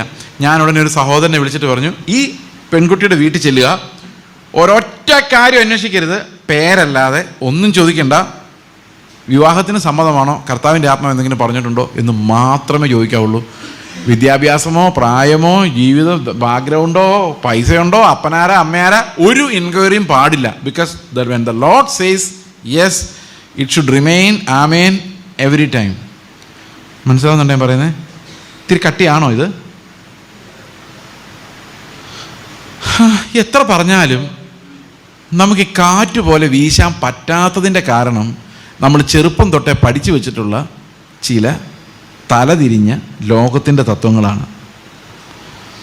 എന്നെ എൻ്റെ മാതാപിതാക്കൾ ഏറ്റവും കൂടുതൽ പഠിപ്പിക്കാൻ ആഗ്രഹിച്ച ലോകത്തിൻ്റെ തത്വം എന്ന് പറയുന്നത് പണമില്ലാത്തവനെ എന്തിനു കൊള്ളാമെന്നുള്ള ലോകത്തിൻ്റെ തത്വമാണ്. നിങ്ങളെന്താ ഏറ്റവും കൂടുതൽ പഠിച്ചിട്ടുള്ളത്? അത് തന്നെയായിരിക്കും അല്ലേ. പിന്നെ വേറൊരു ലോകത്തിൻ്റെ തത്വമുണ്ട്. ഈ ലോകത്തിൽ, ഇന്ത്യയിലും ലോകത്തിൽ എവിടെ ഏറ്റവും കൂടുതൽ പവർഫുൾ ആയിട്ടുള്ള ഡെയ്റ്റീസ് എന്ന് പറയുന്നത് ധനത്തിൻ്റെ ദേവതയും വിദ്യാഭ്യാസത്തിൻ്റെ ദേവതയുമാണ്. അത് ഏത് മതത്തിലായാലും. We glorify wealth and we glorify education. ഈ വെൽത്തിനെ ഗ്ലോറിഫൈ ചെയ്യാത്തവരും എഡ്യൂക്കേഷനെ ഗ്ലോറിഫൈ ചെയ്യും. ശരിയാണ് ഞാൻ പറഞ്ഞത്, മഹത്വപ്പെടുത്തും. അപ്പോൾ കല്യാണം ആലോചിക്കുമ്പം ആദ്യം നമ്മൾ കാറ്റുപോലെ വീശാൻ പറ്റത്തില്ല. കാറ്റുപോലെ വീശാൻ ഒന്നും ചോദിക്കാൻ പാടില്ല. കർത്താവ് നിനക്ക് സമ്മതമാണോ? യെസ്, ആമേൻ, അത്രേ ഉള്ളൂ. അങ്ങനെ വീശാൻ നമുക്ക് പറ്റാത്തതിൻ്റെ കാരണം നമുക്ക് കുറേ തത്വങ്ങൾ അറിയാം. ഒന്ന്, പണമില്ലാത്തവന് ഒന്നിനും കൊള്ളില്ല. അപ്പം ഞാനിങ്ങനെ കല്യാണം കഴിക്കാൻ നേരത്ത് എൻ്റെ ഭാര്യയുടെ പാസ്റ്റർ എന്നോട് ചോദിച്ചു എന്തെങ്കിലും കണ്ടീഷൻസ് ഉണ്ടോ. അപ്പോൾ ഞാൻ പറഞ്ഞു ഒരു കണ്ടീഷനുണ്ട്, ആ കണ്ടീഷൻ വളരെ സ്ട്രിക്റ്റാണ്, അത് നടപ്പായേ പറ്റുള്ളൂ. അതെന്താണെന്ന് ചോദിച്ചു കഴിഞ്ഞാൽ യാതൊരു വകയും എടുക്കാൻ പാടില്ല, യാതൊരു വകയും കൊണ്ടുവരാൻ പാടില്ല, വസ്ത്രങ്ങളല്ലാതെ. ഇതാണ് എൻ്റെ കണ്ടീഷൻ. അപ്പോൾ അവർ ഇത്തിരി പാടുപെട്ടാണെങ്കിലും സമ്മതിച്ചു.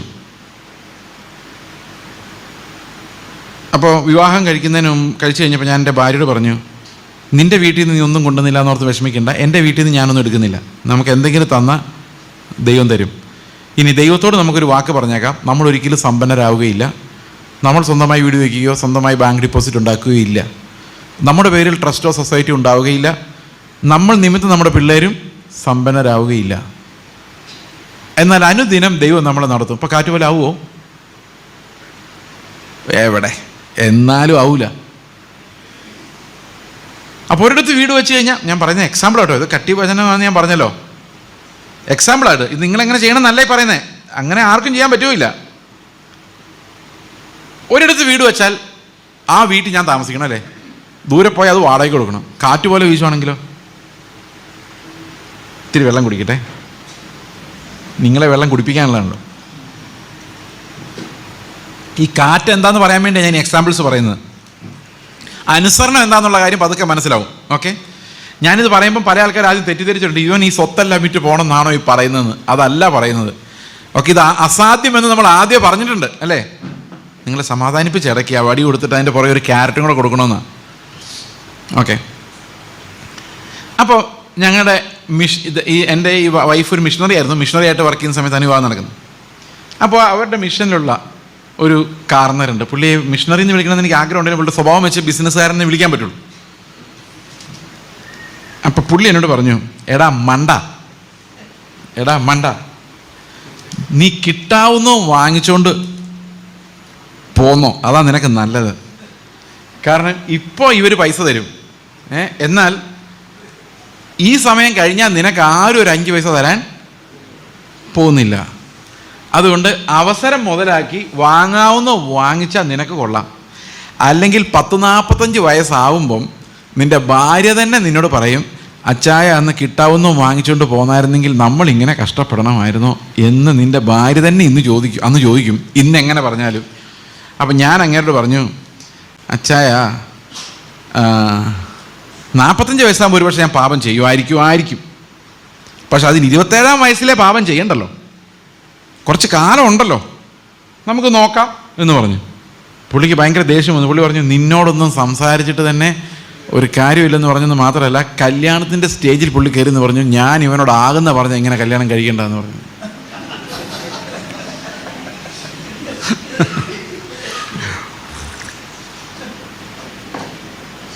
പക്ഷേ ഈ പുള്ളി 5-ാം വയസ്സിൽ നിൻ്റെ ഭാര്യ ചോദിക്കുമെന്ന് പറഞ്ഞൊരു വാക്ക് എൻ്റെ ഉള്ളിൽ കിടന്നു. ഇതിങ്ങനെ പറയുമ്പോൾ നിങ്ങൾക്ക് ഒരു പക്ഷേ ഈ കാറ്റ് എന്താണെന്ന് എനിക്ക് മനസ്സിലാവുമായിരിക്കും.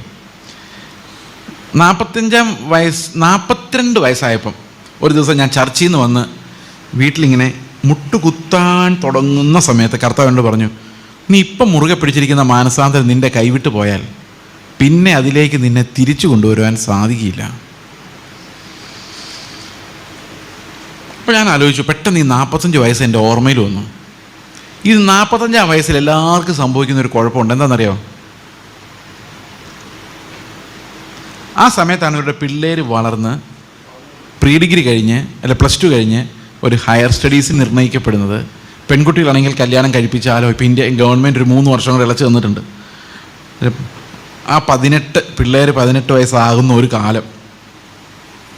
അപ്പോൾ പാസ്റ്റർ തീരുമാനിക്കുകയാണ്, ഇനി കാറ്റ് പോലെ വീശിയ പരിപാടി നടക്കില്ല. പിള്ളേർ എവിടെയെങ്കിലും ചെല്ലണം, ഒരു ലക്ഷ്യമില്ലാതെ ഇങ്ങനെ ജീവിച്ചാൽ. കാറ്റ് എവിടെ നിന്ന് വരുന്നു, എങ്ങോട്ട് പോകുന്നു? പാസ്റ്ററെ, ഇത്തിരി നല്ല സഭ എവിടെയെങ്കിലും കിട്ടാനുണ്ടോ എന്ന് അന്വേഷിക്കാൻ തുടങ്ങുന്നത് എന്തിനാണെന്നറിയോ? ഈ കാറ്റ് പോലെ വീശാൻ പേടിച്ചിട്ടാണ്. പിന്നെ ഗൾഫിലൊരു ചർച്ച കിട്ടുമെന്ന് നോക്കും. കിട്ടിയാൽ അവന് ലോട്ടറിയാണ്. അങ്ങനെ എങ്ങനെയെങ്കിലും ദശാംശമായാലും എങ്ങനെയെങ്കിലും കുറച്ച് പൈസ സംഘടിപ്പിച്ച്. ഇപ്പം ചില ചർച്ചകളിൽ ഇതിപ്പം നിങ്ങളത് ചെയ്തോളാൻ പഠിപ്പിക്കുന്നുണ്ട്. കാരണം 65 വയസ്സാകുമ്പോൾ റിട്ടയർമെൻറ്റ് കൊടുക്കുക പാസ്റ്റർമാർക്ക്. പണിയെടുത്ത് കളയുക. ഒന്ന് ആലോചിച്ച് നോക്കി. അപ്പോൾ 65 വയസ്സാകുന്നതിന് മുമ്പ് എന്ത് ചെയ്തോണം? ഒരു 95 വയസ്സ് വരെ ജീവിക്കാനുള്ളത് സമ്പാദിച്ചോണം. സമ്പാദിക്കുന്നവൻ മിടുക്കൻ. അല്ലെങ്കിൽ 65 വയസ്സ് കഴിയുമ്പം റിട്ടയർമെൻറ്റ് പ്ലാനൊന്നും ഇല്ലെങ്കിൽ വഴിയേ നടക്കാം. ആലോചിച്ച് നോക്കി, ഇതിനകത്തോട്ട് ലോകം എങ്ങനെ കടന്നു വരുന്നത്. കാറ്റ് പോലെ വീശാൻ വയസ്സനാം കാലത്ത് പോലും. എന്തെങ്കിലും ആട്ടെ, കാറ്റ് പോലെ വീശുന്നവർക്ക് ഇതൊന്നും ഒരു പ്രശ്നവും അല്ല താൻ. അപ്പോൾ പതുക്കെ പതുക്കെ നമ്മൾ എന്ത് ചെയ്യും? ഒരു സ്ഥലത്ത് സ്റ്റേബിളായിട്ട് താമസിക്കാനും പിള്ളേരെ പഠിപ്പിക്കാനും കല്യാണം കഴിപ്പിച്ചു വിടാനൊക്കെയുള്ള പൈസ സമ്പാദിക്കാനുമുള്ളൊരാഗ്രഹം ഉള്ളിലുണ്ടാവും. അങ്ങനെ പതുക്കെ പതുക്കെ നമ്മുടെ പ്രസംഗങ്ങൾ നേരത്തെ കർത്താവിന് വേണ്ടി പോകണമെന്ന് പറഞ്ഞുകൊണ്ടിരുന്നവർ ഈ വിഷയങ്ങളുടെ നടുവിൽ ഇറങ്ങി വരുന്ന കർത്താവിനെ കണ്ടുമുട്ടും. എപ്പോഴാണ് കണ്ടുമുട്ടുന്നേ? ഈ പ്രായത്തിലാണ് കണ്ടുമുട്ടുന്നത്. മിക്കവാറും ചെറുപ്പകാലത്തൊക്കെ നോർത്ത് ഇന്ത്യയിൽ അവിടെ ഇവിടെയൊക്കെ പോയി അധ്വാനിച്ചവർ ഒന്നും സമ്പാദിക്കാതെ കഴിയുമ്പോൾ മറ്റുള്ള പാസ്റ്റർമാരെല്ലാം പൈസ സമ്പാദിക്കുന്ന കാണുമ്പോൾ ഇവർ വിചാരിക്കും, ഇവരെക്കാളും കഠിനമായി അധ്വാനിച്ച എൻ്റെ അവസ്ഥ ഇതാണല്ലോ കർത്താവേ, എനിക്കും ഒരു നല്ല ഗതി എൻ്റെ പിള്ളേർക്കും ഉണ്ടാകണ്ടേ. ന്യായമല്ലേ? അപ്പോൾ എന്തു ചെയ്യും? ഈ ലോകത്തിൻ്റെ ഉപജീവന ചിന്തകളിൽ കുരുങ്ങിയിട്ട് ഇവർ കാറ്റ് പോലെ വീശുന്നത് നിർത്തി ഇവർ പതുക്കെ പതുക്കെ എവിടെയെങ്കിലും അടിസ്ഥാനം ഇടാൻ ശ്രമിക്കും. അങ്ങനെ അടിസ്ഥാനം ഇടാൻ ശ്രമിച്ചു കഴിഞ്ഞാൽ പിന്നെ ഒരിക്കലും അവർക്ക് കാറ്റ് പോലെ വീശാൻ സാധിക്കില്ല. അത് എബ്രായ ലേഖനം 6-ാം അധ്യായത്തിൽ പറയുന്നുണ്ട്. ഓക്കി, അത് എബ്രായ ലേഖനമല്ല ഞാൻ പറഞ്ഞത്. ഓക്കി ഒരിക്കൽ വീശി ഇനി ആ ഓക്കി ഒരിടത്തും ഇല്ല. ഒരിക്കൽ നിന്ന് കഴിഞ്ഞാൽ പിന്നെ ആ കാറ്റിന് തന്നെ പിന്നെയും വീശാൻ സാധിക്കില്ല. അതിന് പിന്നെ സ്ട്രെങ്ത് ഉണ്ടാക്കിയെടുക്കാൻ. ഏതാണ്ട് മനസ്സിലായോ കാറ്റ് എന്താന്ന്? അപ്പോൾ ആത്മാവിന് ജനിച്ചവൻ എങ്ങനെയായിരിക്കും? കാറ്റ് പോലെ ആയിരിക്കും. ഞാൻ ലൈവ് പോകുന്നുണ്ട്, ആരൊക്കെ കേൾക്കുന്നുണ്ടെന്ന് അറിയാൻ മേല, എന്നാലും പറഞ്ഞേക്കാം. എനിക്ക് ചില ഈ കാറ്റ് പോലെ വീശാൻ ചില തടസ്സങ്ങളുണ്ടായിരുന്നു. ഒന്ന്, എനിക്ക് ട്രെയിൻ യാത്ര ചെയ്യുമ്പം എനിക്കൊരു റിസർവേഷൻ വേണമായിരുന്നു, അല്ലെങ്കിൽ പോകാൻ പറ്റില്ല. കാരണം ഈ തടി കാരണം എനിക്ക് നിന്ന് യാത്ര ചെയ്യാൻ ഇരുന്ന് യാത്ര ചെയ്യാനൊക്കെ ദൂരം ആണെങ്കിൽ പാടാം. അപ്പോൾ കർത്താവിന് എന്നെ എല്ലായിടത്തും വിടാൻ പറ്റില്ല. ഞാൻ എവിടെയെങ്കിലും പോകണമെങ്കിൽ എന്ത് വേണം? ആദ്യം കർത്താവ് എനിക്ക് റിസർവേഷൻ സംഘടിപ്പിച്ചു തരണം. അപ്പോൾ കർത്താവ് എന്നെ വിടാത്ത സ്ഥലത്ത് ആരെ വിടും? കാറ്റ് പോലെ വീശാൻ തയ്യാറുള്ളവനെ, എവിടെയെങ്കിലും തൂങ്ങിയൊന്ന് പോകാൻ തയ്യാറുള്ളവനെ. മനസ്സിലാവുന്നുണ്ടോ? അപ്പോൾ ദൈവത്തിന് എവിടെ വേണമെങ്കിലും പറഞ്ഞു വിടണമെങ്കിൽ നമ്മൾ നമ്മുടെ പിടികൾ വിടണം. നമ്മുടെ പിടികൾ, ഈ ലോകത്തിൻ്റെ പിടികൾ വിടണം. നമ്മൾ ചെറുപ്പകാലം തൊട്ടേ പഠിച്ചു വെച്ചിട്ടുള്ള ഒത്തിരി പാഠങ്ങൾ നിക്കോദമോസിനും ഉണ്ടായിരുന്നു, നമുക്കും ഉണ്ട്. ഈ പാഠങ്ങൾ നമ്മളറിയാതെ നമ്മളെ നിയന്ത്രിക്കുന്നുണ്ട്. പണം മാത്രമല്ല, വിദ്യാഭ്യാസം മാത്രമല്ല, ഈ കല്യാണത്തിന് വേറൊരു പ്രധാനപ്പെട്ട ആംഗിളാണ് എന്താണെന്നറിയാമോ? ജാതി. പണവും വിദ്യാഭ്യാസവും ശരിയായാലും അവസാനത്തെ ഒരു ചോദ്യമുണ്ട്, നമ്മുടെ കൂട്ടരാണോ? ആ ഒരു ചോദ്യം കൊണ്ടുണ്ട്. അപ്പോൾ എന്നോട് പലരും പറയുന്നത് എന്താ വെച്ച് കഴിഞ്ഞാൽ, പാസ്റ്റർ അതൊക്കെ നോക്കണം. ഞാൻ എന്തിനാണ് നോക്കുന്നത്? അത് ഈ കല്യാണം എന്ന് പറഞ്ഞാൽ 2 വ്യക്തികൾ തമ്മിലുള്ള ബന്ധമല്ല. അങ്ങനെയല്ലേ ബൈബിളിൽ പറയുന്നത്? അങ്ങനെയല്ല അത്രേ. ഇത് 2 കുടുംബങ്ങൾ തമ്മിലുള്ള ബന്ധമാണെന്ന്. അതായത് അവിടുത്തെ അമ്മായപ്പനും ഇവിടുത്തെ അമ്മായപ്പനും, അവിടുത്തെ അമ്മായിയമ്മ ഇവിടുത്തെ അമ്മായിമ്മയുടെ വട്ടം കൂടിയിരുന്ന് നാട്ടുകാര്യങ്ങൾ പറയുന്നതാണ് എന്ത്? കല്യാണം. അപ്പം ഇവർക്ക് ഒന്നിച്ചു കൂടാനും കുടുംബ മഹിമയെക്കുറിച്ച് പറയാനും ഞങ്ങളുടെ കുടുംബത്തിൽ അങ്ങനെ ഇങ്ങനെയെന്ന് പറയുമ്പോൾ കുറവ് തോന്നാത്ത രീതിയിലുള്ള ആൾക്കാരെ വേണം. അപ്പോൾ കല്യാണം എന്തിനാ? ബേസിക്കലി ബൈബിളിലുള്ളതാണോ? ബൈബിളിൽ എന്താ പറയുന്നത്? ഞാൻ പറയുന്ന കട്ടിവചനങ്ങളാണ് ഇനി പറയാൻ പോകുന്നത്. ബൈബിളിൽ പറയുന്ന ഒരു പുരുഷൻ അവൻ്റെ അപ്പനെ അമ്മയും വിട്ട് ഇവരും ഒരു ദേഹമായി തീരും. അപ്പം അപ്പനും അമ്മയൊക്കെ മക്കള് കല്യാണത്തോടെ വിടണം. പെൺകുട്ടിയും വിടണം, ആൺകുട്ടിയും വിടണം. സ്നേഹിക്കണം, സംരക്ഷിക്കണം, അവസാന നിമിഷം വരെ സ്നേഹം രണ്ടുപേരുടെ ഉണ്ടാകണം. ലോകത്തിൻ്റെ പാഠം നമ്മൾ പറയുന്നത് എന്നാണെന്നറിയോ? ഒരു പെൺകുട്ടി കല്യാണം കഴിച്ചു, ഒരു അപ്പന് 2 മക്കളാന്ന്, 2 പെൺമക്കളാന്ന് വിചാരിച്ചു, ഒരു അപ്പനും അമ്മയ്ക്കും. 2 പേരെയും ഓരോ ആണുങ്ങളും ഒന്ന് കെട്ടിക്കൊണ്ട് അവരുടെ വീട്ടിൽ കൊണ്ടുപോയി. ഓക്കെ, അപ്പോൾ ഈ കുടുംബം എവിടെ താമസിക്കും? ഈ ചെറുക്കൻ്റെ വീട്ടിൽ താമസിക്കും. അപ്പോൾ പെണ്ണിൻ്റെ വീട്ടിൽ അപ്പനും അമ്മയ്ക്കോ? വയസ്സനാം കാലത്ത് ആരുമില്ല. ശരിയല്ലേ? അപ്പം പെണ്ണ് കെട്ടിയാൽ പെണ്ണും ചെറുക്കനും എവിടെ താമസിക്കണം? പറ. ചെറുക്കൻ്റെ വീട്ടിൽ താമസിക്കണോ, പെണ്ണിൻ്റെ വീട്ടിൽ താമസിക്കണോ, ഒറ്റയ്ക്ക് താമസിക്കണോ? ചെറുക്കൻ്റെ വീട്ടിൽ താമസിക്കണ്ടേ? ബൈബിളിൽ എത്ര അധ്യായം എത്ര വാക്യം? ബൈബിളിൽ എത്ര അധ്യായം എത്ര വാക്യം? നമ്മൾ വിചാരിച്ചിരിക്കുന്നത് ബൈബിളിൽ ഉണ്ടെന്നാ. ബൈബിളിൽ ഇല്ല. ഒരു ഭാര്യയും ഭർത്താവും ഉണ്ടായാൽ ഭാര്യയുടെ അപ്പനും അമ്മയും ഭർത്താവിൻ്റെ അപ്പനും അമ്മയും 2 അപ്പനമ്മമാർ കൂടി 4 പേരുണ്ടാകണം. 2 പേർക്കും 2 വീടും ഉണ്ടാകണം. ഇനിയും കട്ടിവചനങ്ങൾ വേണോ? അപ്പം നമ്മൾ പലപ്പോഴും ദൈവത്തിൻ്റെ കൽപ്പനയെന്നും വചനമെന്നൊക്കെ പറയുന്ന നാട്ടുനടപ്പാണ്, അല്ലാതെ വചനത്തിലുള്ള കാര്യങ്ങളല്ല. പ്രത്യേകിച്ചും പുതിയ നിയമത്തെ സംബന്ധിക്കുന്ന ടോട്ടലി ഡിഫറൻ്റ് അത് ആ കാഴ്ച. അപ്പം ഞാൻ എൻ്റെ ഭാര്യയായിട്ട് എൻ്റെ വീട്ടിൽ വരുമ്പം ഞാൻ ഇങ്ങനെ ചിന്തിക്കണം, എൻ്റെ ഭാര്യയെ എടുത്തുകൊണ്ട് നടന്ന് വളർത്തി സ്നേഹിച്ച് കൊഞ്ചിച്ച് വളർത്തിയ ഒരു അപ്പനും അമ്മയുണ്ട്. അവൾക്ക് മകൾ നഷ്ടപ്പെട്ടു പോരുത്, അവർക്കൊരു മകനും കൂടെ കിട്ടണം. അവർക്കൊരാവശ്യം വരുമ്പം, അനാരോഗ്യം ഉണ്ടാകുമ്പം നോക്കാൻ ഈ മകളുണ്ടാകണം, മരുമകനും ഉണ്ടാകണം. അതുപോലെ തിരിച്ചും മറിച്ചും ഒരു അപ്പനും അമ്മയും വയസ്സനാം കാലത്ത് വേദനിക്കാനോ സങ്കടപ്പെടാനോ പാടില്ല. അപ്പം ലോകത്തിൻ്റെ പാഠം ഉണ്ടെങ്കിൽ, ലോകത്തിൻ്റെ പാഠം എന്താ പറയുന്നത്?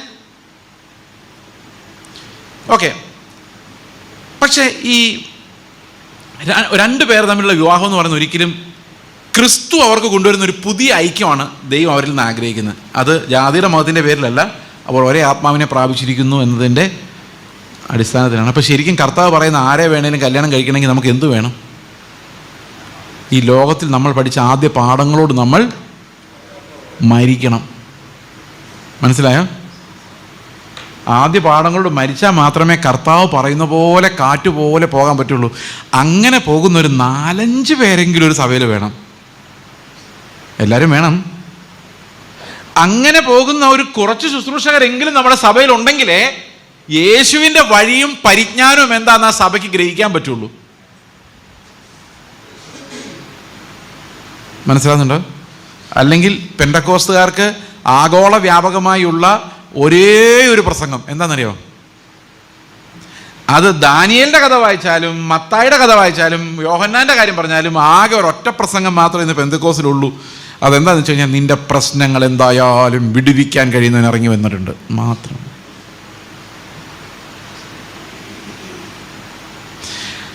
കാറ്റുപോലെ വീശുന്ന ഒരൊറ്റ എക്സാമ്പിൾ ഞാൻ പറയാം. ഞങ്ങളുടെ ചർച്ചിൽ ഒരു എൽഡർ, ഒരു മൂപ്പൻ, എൽഡർ എന്ന് പറഞ്ഞാൽ പ്രായമില്ല, പക്ഷേ മിഷൻ കൊണ്ട്, ശുശ്രൂഷ കൊണ്ട് എൽഡറാണ്. അദ്ദേഹം ഇറാഖിൽ കാനഡയിൽ ഒരു എൻജിനീയറായിട്ട് വർക്ക് ചെയ്യുമായിരുന്നു. അപ്പം കാനഡയിൽ പോകാമെന്നൊക്കെ പറയുന്നത് വലിയ വാഗ്ദത്തങ്ങളുടെ നിറവേറലാണല്ലോ, അല്ലേ? തണുപ്പുള്ള ദേശം. ജോലി കിട്ടി 2 മാസമായപ്പോഴാണെന്ന് എനിക്ക് തോന്നുന്നു കർത്താവിൻ്റെ ആത്മാവ് പറഞ്ഞു, നീ ഇത് വിട്ടിട്ട് ഇറാഖിൽ സുവിശേഷ വേലയായിട്ട് പോക്കോ. വീട്ടിൽ കടം, ഭാരങ്ങൾ, അമ്മയ്ക്ക് രോഗം. ഇവൻ പറഞ്ഞു, കർത്താവേ ഞാൻ എന്ത് ചെയ്യും? കർത്താവ് പറഞ്ഞു, കാറ്റ് പോലെ വീശിക്കോ, വിട്ടോ. അവനത് അവിടെ വിട്ടിട്ട് ഇറാഖിൽ പോയി. ഇറാഖിൽ 2-3 വർഷം വർക്ക് ചെയ്തു. ഇപ്പോൾ ഇറാഖിലോട്ട് വീണ്ടും പോകാൻ റെഡി ആയിട്ടിരിക്കുകയാണ്. അവിടെ ഒരു ചർച്ചുണ്ടായി, മുസ്ലിങ്ങളുടെ ഇടയിൽ, വില്ലേജുകളിൽ തട്ടിപ്പ് ഏത് സമയത്തും മരിച്ചു പോകാം. അങ്ങനെയുള്ളൊരു 5-6 പേരെങ്കിലും എവിടെ വേണം? ഒരു സഭയിൽ ഉണ്ടാണ്. പിള്ളേർ കാണണം എങ്ങനെയാണ് കാറ്റുപോലെ വീശുന്നത്, അതിൻ്റെ സന്തോഷം എന്താണെന്നുള്ള കാര്യം. അപ്പം ഇങ്ങനെ കാറ്റുപോലെ വീശണമെങ്കിൽ നമ്മൾ ചെറുപ്പകാലം തൊട്ട് പഠിച്ചു വന്ന, നമ്മുടെ മാതാപിതാക്കൾ നമ്മളെ പഠിപ്പിക്കുന്നത് എന്താണെന്നറിയോ? എടാ പഠിച്ച് വലിയ ആളാകടാ, സമ്പത്തുണ്ടാക്കടാ, വിദ്യാഭ്യാസം വേണ്ടടാ, ഇങ്ങനെ നടന്ന എന്തിനു കൊള്ളാം? സുവിശേഷത്തിലേക്ക് വിടാം. നീ ആദ്യം ഈ ലോകത്ത് ജയിക്കോ തോക്കോ നോക്ക്, എന്നിട്ട് വിടാം. ഞാനിപ്പോൾ അപ്പോൾ ഞാൻ അദ്ദേഹത്തോട് ചോദിച്ചു, മോനിപ്പോൾ എന്താ ജയിച്ചോ? ഞാൻ ഇങ്ങനെ ചോദിച്ചു, മോൻ തോറ്റു അല്ലേന്ന് ചോദിച്ചു. തോറ്റുപോയി മാസ്റ്റർ എന്ന് പറഞ്ഞു. സുശേഷവരേക്ക് വിട്ടോന്ന് ചോദിച്ചു. ഞാൻ പറയാം, ഒരു ചാൻസ് കൂടെ കൊടുത്തുണ്ട്, ഇനി ഒന്നും കൂടെ തോറ്റാലേ അവനെ വിടുന്നുള്ളൂ. അപ്പോൾ ആലോചിച്ച് നോക്കിയേ, ഒരു പ്രാവശ്യം തോറ്റാൽ പോലും അവൻ സുശേഷവരയ്ക്ക് യോഗ്യനല്ല. അവൻ 2-3 പ്രാവശ്യം തോറ്റ് വേറൊരു വഴിയും ഇല്ലെന്ന് കണ്ടാൽ മാത്രമുള്ള പണിയാണ് എന്ത്?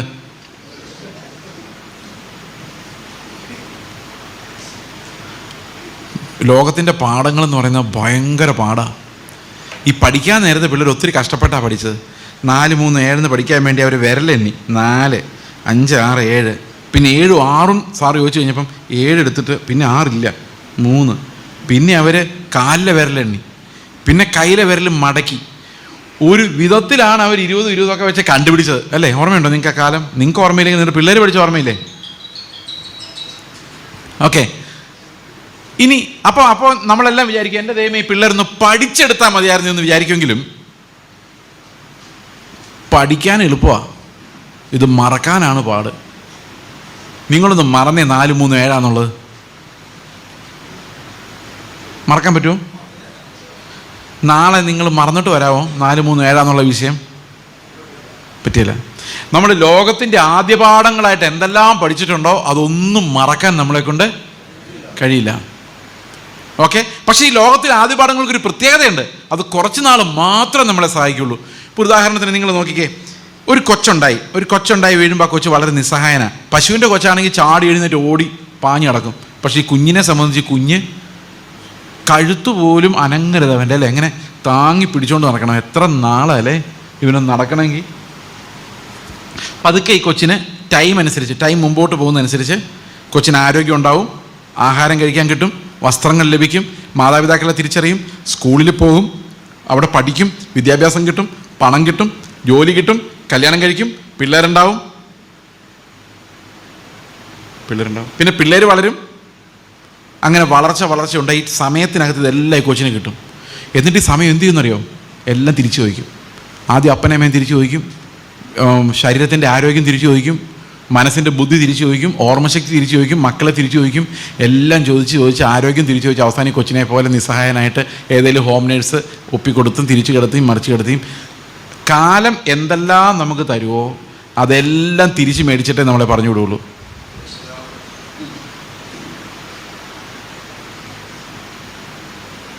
ഒരൊറ്റ സാധനം പോലും, നമ്മുടെ തലമുടി പോലും ബാക്കി വെക്കാതെ തിരിച്ചു ചോദിക്കുന്നത്. ഞാൻ പറഞ്ഞില്ല, എൻ്റെ പിതാവിന് ഞങ്ങൾ നല്ലോണം സമ്പാദിക്കണമെന്ന് ഭയങ്കര ആഗ്രഹമായിരുന്നു.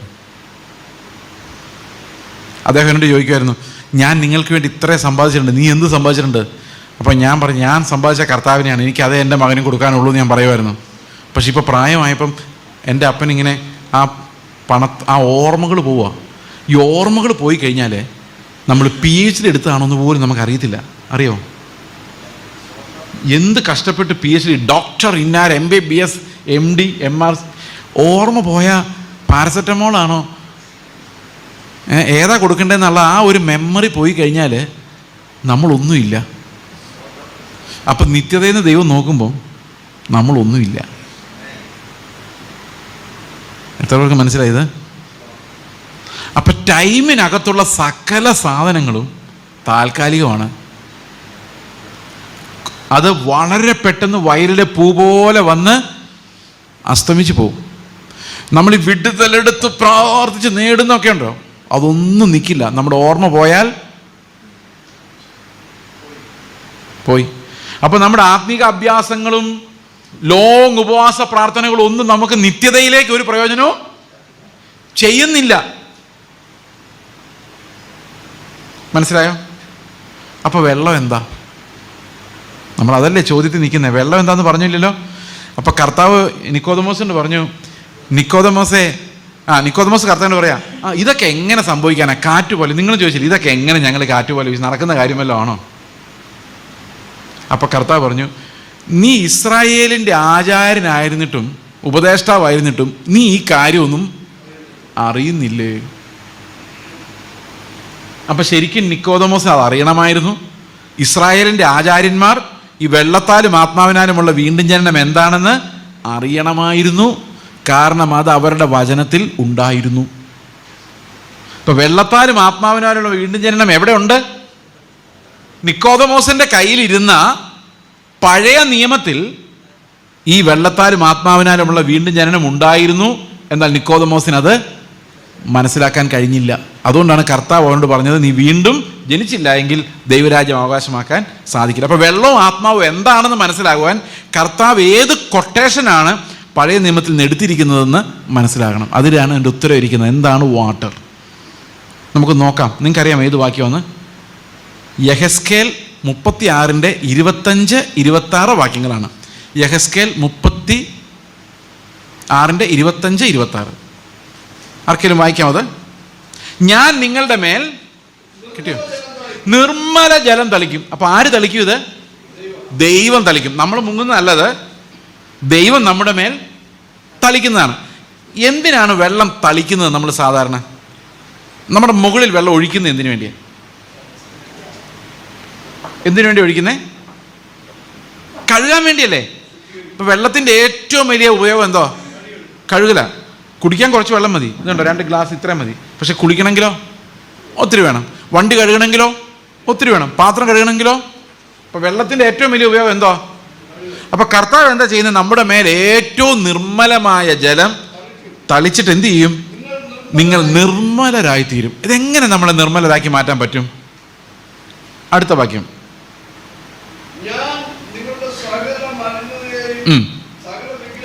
ഞാൻ നിങ്ങളുടെ സകല മലിനതയെയും സകല വിഗ്രഹങ്ങളെയും നീക്കി നിങ്ങളെ നിർമ്മലീകരിക്കും. അപ്പൊ ഈ വെള്ളം തളിക്കുമ്പോൾ എന്ത് സംഭവിക്കും? ഉയരത്തിൽ നിന്ന് വെള്ളം തളിക്കുമ്പോൾ എന്ത് സംഭവിക്കും? നമ്മുടെ മലിനതകളും നമ്മുടെ ഉള്ളിലുള്ള വിഗ്രഹങ്ങളും നീങ്ങിപ്പോകും.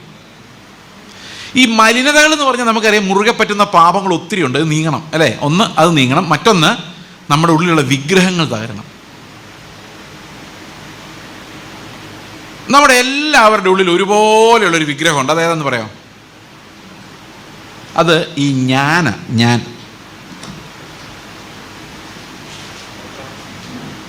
എന്നെ നിങ്ങൾ പുകഴ്ത്തി പറയുമ്പോൾ എനിക്ക് എന്ത് രസമാണെന്നറിയോ? ഞാൻ പറയും, പക്ഷേ നിങ്ങൾ എന്നെ പുകഴ്ത്തൊന്നും വേണ്ട, എനിക്കത്ര ഇഷ്ടമൊന്നുമില്ല എന്നൊക്കെ ചുമ്മാ പറയുന്നത്.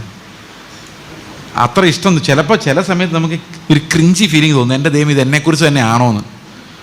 പക്ഷെ എന്നാലും ആ പുകഴ്ത്തി പറയുന്നവനെക്കുറിച്ച് എനിക്കൊരു സ്നേഹം ഉണ്ടാവും. എന്നാലും അവൻ അത്രയും പറഞ്ഞല്ലോ എന്ന്, അല്ലേ? അത് തടയാൻ പറ്റില്ല. അതറിയാവുന്നതുകൊണ്ടാണ് ഈ നേതാക്കന്മാരെ പുകഴ്ത്താൻ ഒത്തിരി ശിങ്കിടികൾ ഉണ്ടാകുന്നത്. കാരണം അവർക്കറിയാം അവരിതിനകത്തും താല്പര്യമില്ലെന്ന് പറഞ്ഞാലും ഈ പുകഴ്ത്തുന്നവനെ ഒന്ന് നോട്ട് ചെയ്ത് വെച്ചേക്കും എന്നുള്ള കാര്യം. കാരണം ജഡം അങ്ങനെയാണ്. അപ്പം അത് വിഗ്രഹമാണ്. ഓ, എൻ്റെ പേരെഴുതിയപ്പോൾ റവ എന്ന് വെച്ചില്ല. എന്താ ബഹളമെന്നറിയോ ഇതിനൊക്കെ? ഞാൻ ഈ റവ എന്നുള്ളത് കത്തോലിക്കൽ അച്ഛന്മാർ റവ ആയത് എങ്ങനെയാണെന്നറിയോ? അവർ യേശുവിൻ്റെ ശരീരമാണ് മുറിക്കുന്നത്. യേശുവിൻ്റെ ശരീരം മുറിക്കുമ്പം അവർ പറയുന്നത് യേശുവിൻ്റെ ശരീരം എന്നാണ് പറയുന്നത്, അല്ലേ? തിരുവോസ്തി. അപ്പോൾ അവർ വണങ്ങി ഈ തിരുവോസ്തിയെ വണങ്ങും. തിരുവോസ്തി എന്ന് പറഞ്ഞാൽ യേശുവിൻ്റെ ശരീരമായിട്ട് മാറുക. അപ്പോൾ യേശുവിൻ്റെ ശരീരം മുറിച്ച് തരുന്ന ആരായിരിക്കും? അച്ഛന് മുറിക്കുക. ഒരു മനുഷ്യന് യേശുവിൻ്റെ ശരീരം മുറിക്കാൻ പറ്റുമോ? പറ്റുകയില്ല. അപ്പം ഇത് എൻ്റെ ശരീരം എന്ന് അച്ഛൻ പറയുന്നത്. അങ്ങനെയല്ലേ പറയുന്നത്? പാസ്റ്റർമാരിപ്പോൾ അങ്ങനെയൊക്കെയാണ് പറയുന്നത്. വചനം വായിക്കുന്ന സാരമില്ല, വചനത്തിൽ അങ്ങനെ ഉണ്ട്, അത് വായിക്കാം. പക്ഷേ ഇത് സ്ഥാപിത വാക്യങ്ങൾ പോലെ അച്ഛന്മാർ പറയുന്നത്. അതായത് ഇത് എൻ്റെ ശരീരം എന്ന് പറഞ്ഞ് അത് കൊടുക്കുമ്പം ഒരു മനുഷ്യൻ എങ്ങനെ നിന്ന് പറയാൻ പറ്റുമോ ഇത് ക്രിസ്തുവിൻ്റെ ശരീരത്തെ എൻ്റെ ശരീരമെന്ന് പറയാൻ പറ്റില്ല. അപ്പോൾ അച്ഛന്മാർ എന്ത് ചെയ്യുന്നറിയോ? ഈ കാപ്പ എടുത്തിട്ട് അത് ചെയ്യുള്ളൂ. കാപ്പ എടുത്ത് ഈ അംഗവസ്ത്രവും തൊപ്പിയൊക്കെ വെച്ച് കഴിയുമ്പോൾ യാക്കോബക്കാർ അല്ലെങ്കിൽ കത്തോലിക്കർ ഈ സാധനങ്ങളെല്ലാം ഇട്ട് കഴിയുമ്പം അവർ ക്രിസ്തുവാണ്. യഥാർത്ഥ ക്രിസ്തു അല്ല, ക്രിസ്തുവിൻ്റെ പ്രതിനിധിയായിട്ട് യേശു ക്രിസ്തുവിൻ്റെ സ്ഥാനത്ത് നിന്നുകൊണ്ടാണ് അവർ ഇതെൻ്റെ ശരീരം എന്ന് പറയുന്നത്. അപ്പം ഞാനായ റവയാക്കി മാറ്റിയത്. നമ്മുടെ ഉപദേശിമാർ റവയായത് എങ്ങനെയാണെന്ന് ഒരു പിടിയും എനിക്ക് ഇതുവരെ കിട്ടുന്നു. അത് യേശു എന്നുള്ളത് ബ്രദർ യേശു പോലും ഇല്ലായിരുന്നു, വെറും യേശു ആയിരുന്നു. പത്രോസ്, ബ്രദർ പത്രോസ്, പാസ്റ്റർ പത്രോസ് എന്നൊക്കെ പറയുന്ന ആരും ചിന്തിക്കാൻ പറ്റുന്നില്ല അവരങ്ങനെ ചിന്തിക്കുന്ന കാര്യം. എൻ്റെ ചർച്ചിൽ എന്നെ ചേട്ടാന്ന് വിളിക്കുന്നവരുണ്ട്, പപ്പാന്ന് വിളിക്കുന്നവരുണ്ട്, അച്ചായെന്ന് വിളിക്കുന്നവരുണ്ട്, പാസ്റ്ററെന്ന് വിളിക്കുന്നവരുണ്ട്, ബ്രദറേന്ന് വിളിക്കുന്നവരുണ്ട്. ഞാനിതൊന്നും നോട്ട് ചെയ്യാറില്ല. എന്താ കാര്യം എന്ന് വെച്ച് കഴിഞ്ഞാൽ നമ്മളെ എങ്ങനെ വിളിച്ചാലും കുഴപ്പമില്ല, സന്തോഷിക്കും നമ്മുടെ അകത്തുള്ള ഈ വിഗ്രഹമാണ്. ചിലപ്പോൾ ഈ ചർച്ചിലേക്ക് പ്രസംഗിക്കാൻ വേണ്ടി പുൽപ്പിറ്റോട് വിളിക്കാൻ നേരത്തെ ആൾക്കാർ പറയും ഇയാൾ ഭയങ്കര പ്രസംഗം അങ്ങനെ ഇങ്ങനെ പറയുമ്പോൾ നമുക്കൊന്ന് സ്ലോ മോഷനിൽ നടന്നു വരാൻ തോന്നും. കൈയടിച്ച് സ്വാഗതം ചെയ്യും, കൈയടിച്ച്. ഇതാണ് ഈ വിഗ്രഹത്തിൻ്റെ പവർ എന്ന് പറയുന്നത്. നിങ്ങൾ ബഹുമാനിക്കപ്പെടുന്ന ആഗ്രഹിക്കുന്നുണ്ടെങ്കിൽ നിങ്ങളുടെ ഉള്ളിൽ നിന്ന് ആ വിഗ്രഹങ്ങൾ നീക്കപ്പെട്ടിട്ടില്ല. നിങ്ങൾ മനുഷ്യരുടെ മുമ്പിൽ ദാസന്മാരെ പോലെ ആകാൻ കഴിയുന്നില്ലെങ്കിൽ നിങ്ങളുടെ ഉള്ളിൽ നിന്ന് വിഗ്രഹങ്ങൾ പോയിട്ടില്ല. അപ്പോൾ ഈ വിഗ്രഹങ്ങളെ നമുക്ക് നീക്കാൻ പറ്റുമോ? ഇല്ല. ഞാൻ പറഞ്ഞില്ലേ, നമ്മുടെ ഉള്ളിൽ എന്തുണ്ടായിക്കൊണ്ടിരിക്കും? നമ്മളോടുള്ള ഈ ആസക്തി. പക്ഷേ കർത്താവിൻ്റെ നിർമ്മല ജലം വീണ് കഴിഞ്ഞാൽ നമ്മുടെ ഉള്ളിൽ നിന്ന് ആ വിഗ്രഹത്തെ എടുത്ത് കർത്താവ് മാറ്റും.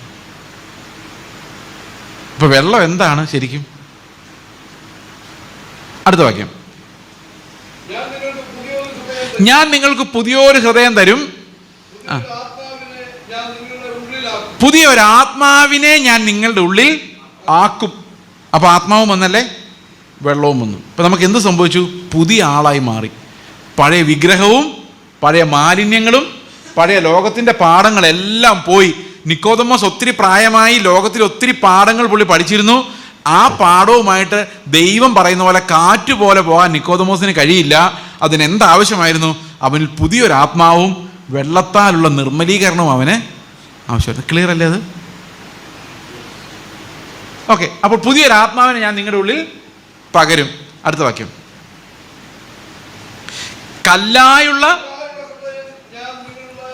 കല്ലായുള്ള ഹൃദയം ഞാൻ വെള്ളത്തിലിട്ട് കുതിർത്ത് നന്നാക്കിയെടുത്ത് നിങ്ങളെ. ഓക്കെ, കല്ലായുള്ള ഹൃദയത്തെ ഞാൻ വെള്ളത്തിലിട്ട് നന്നാക്കി ഇളക്കി അതിനെ അലിയിച്ച് സോഫ്റ്റ് ആക്കി മാറ്റുന്നതാണോ കർത്താവ് പറഞ്ഞത്? അല്ല. അപ്പം നമ്മളെ നന്നാക്കാൻ ദൈവം ശ്രമിക്കുന്നുണ്ടോ? ഇല്ല. അതിന് കാരണം എന്താണെന്നറിയോ? നിങ്ങളാരും നന്നാവാൻ പോകുന്നില്ല. ഇത്തിരി വെള്ളം കൂടെ കുടിക്കും.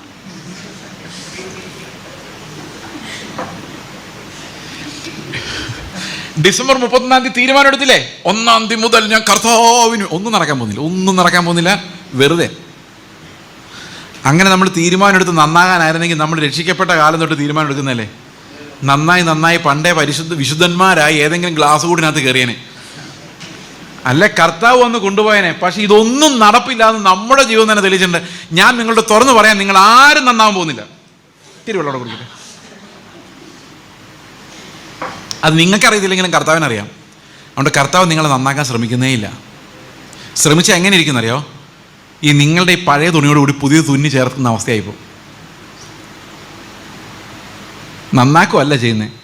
കർത്താവ് ഈ പഴയ മനുഷ്യനെ ഉരിഞ്ഞ് കളയുക, മുറിച്ച് മാറ്റുക, ഇല്ലാതാക്കുക, ക്രൂശിൽ തറയ്ക്കുക, ആ മരണത്തിലൂടെ കടത്തിവിടുക ചെയ്യുന്നത്. അതായത് നന്നാകുകയില്ലാത്ത പഴയ ടയറ്, പഴയ മൊബൈൽ ഫോൺ നന്നാക്കിയെടുക്കുകയല്ല, അതിനെ തല്ലിപ്പൊട്ടിച്ച് കളഞ്ഞിട്ട് ഒരു പുതിയൊരു സൃഷ്ടി നമ്മുടെ ഉള്ളിൽ നടത്തുന്ന ആ പ്രോസസ്സിനെയാണ് വീണ്ടും ജനനം എന്ന് പറയുന്നത്. It's not reforming the old but crucifying the old. ഈ മരണത്തിലൂടെ കടന്നില്ലെങ്കിൽ അവൻ്റെ ജീവൻ്റെ അനുഭവം നമുക്കുണ്ടാവില്ല. അവൻ്റെ മരണത്തിൻ്റെ സദൃശത്തോട് നാം ഏകീഭവിച്ചാൽ മാത്രമേ അവൻ്റെ പുനരുത്ഥാനത്തിൻ്റെ സദൃശത്തോട് ഏകീഭവിക്കാൻ നമുക്ക് സാധിക്കുള്ളൂ. ക്രിസ്ത്യാനിറ്റി എന്ന് പറയുന്ന കുറേ പിള്ളേരെ നന്നാക്കാനുള്ള പരിപാടിയല്ല, അവരുടെ എല്ലാം പഴയ ജഡത്തെ ക്രൂശിക്കുന്ന പരിപാടിയാണ്. അതായത് മരണത്തിൽ ക്രിസ്തുവിനോട് പങ്കാളികളാകുന്ന ആത്മീക പരിച്ഛേദനയാണ് അവിടെ വെള്ളം എന്ന വാക്കുകൊണ്ട് ഉദ്ദേശിക്കുന്നത്. So water signifies our death with Christ. സന്തോഷമായോ? അപ്പോൾ നമ്മളെ രക്ഷിക്കാൻ ആർക്ക് മാത്രമേ കഴിയുള്ളൂ? കർത്താവിന് മാത്രമേ കഴിയുള്ളൂ. ഞാൻ നിങ്ങളുടെ ആദ്യം പറഞ്ഞൊരു പ്രസംഗം പോലെ എടുക്കരുത്, ഒരു വിലാപമായിട്ട് ഇത് എടുക്കണമെന്ന്. കാരണം ഈ പഴയ ജഡത്തെ നന്നാക്കി പ്രസംഗിച്ച് നാളെ വിടുതലെടുത്ത്, നാളെ കഴിഞ്ഞ് വിടുതലെടുത്ത്, വിടാവുന്നതിനെ വിട്ട്, അല്ല അങ്ങനെ വിടേണ്ടതിനെ വിട്ട് ചേരേണ്ടത്, ഇതൊന്നും പരിപാടി നടക്കാൻ പോകുന്നില്ല. അതാണ് എൻ്റെ പ്രശ്നം. Not going to happen. അവിടെ ക്രിസ്തുവിൻ്റെ മരണത്തോട് നമ്മൾ ഏകീഭവിച്ചാൽ മാത്രമേ അവൻ്റെ പുനരുത്ഥാനത്തിൻ്റെ പങ്കാളിത്തത്തിലേക്ക് പോകാൻ നമുക്ക് സാധിക്കുള്ളൂ. അവിടെ ഒരു ആത്മീക പരിച്ഛേദനയുണ്ട്. ഈ പരിച്ഛേദനയാണ് നമ്മൾ പുതിയ നിയമലേഖനങ്ങളിൽ മുഴുവനും കാണുന്നത്. ഇപ്പോൾ യോഹന്നാൻ്റെ സുവിശേഷത്തിലേക്ക് നമ്മൾ കയറി കഴിയുമ്പോഴേക്കും ഓൾ ഡോർസ് ആർ ഓപ്പൺ. അതായത് ഏത് വചനവും മനസ്സിലാകത്തക്ക രീതിയിൽ ഈ വാക്യങ്ങൾ നമുക്ക് വചനം തുറന്നു തരും. യോഹന്നാൻ്റെ സുവിശേഷവും റോമാലേഖനവും നമുക്ക് മനസ്സിലായാൽ ഉൽപ്പത്തി മുതൽ വെളിപ്പാട് വരെയുള്ള ബൈബിളിൻ്റെ ടീച്ചിങ് മുഴുവൻ നമുക്ക് പിടികിട്ടും. അത്ര ക്ലിയർ ആയിട്ടാണ് ഈ കാര്യങ്ങൾ ഇവിടെ എക്സ്പ്ലെയിൻ ചെയ്തിരിക്കുന്നത്. അപ്പം നിക്കോദമോസിൻ്റെ പ്രശ്നം എന്ന് പറയുന്നത്, അവൻ ആത്മാവിൽ ക്രിസ്തുവിൻ്റെ ജീവൻ അനുഭവിക്കാതെ. അതെങ്ങനെയാണ് സംഭവിക്കുന്നതെന്ന് വെച്ച് കഴിഞ്ഞാൽ, ഞാൻ നിങ്ങളോട് പറഞ്ഞല്ലോ, we are all living in time. സമയത്തിലാണ് സംഭവിക്കുന്നത്. അപ്പോൾ എങ്ങനെ നമുക്ക് ഈ ആത്മീക പരിച്ഛേദന, ഈ മുറിച്ചു മാറ്റൽ എങ്ങനെയാണ് നടക്കുന്നത് നമുക്ക് നോക്കാം. How does that happen? ദൈവം ആദ്യം സൃഷ്ടിച്ചത് എന്താണെന്ന് നിങ്ങൾക്കറിയോ? ആദ്യം സൃഷ്ടിച്ചത് എന്തോ? നോ നോ വെളിച്ചമുണ്ടാട്ടെന്ന് പിന്നില്ല പറഞ്ഞു.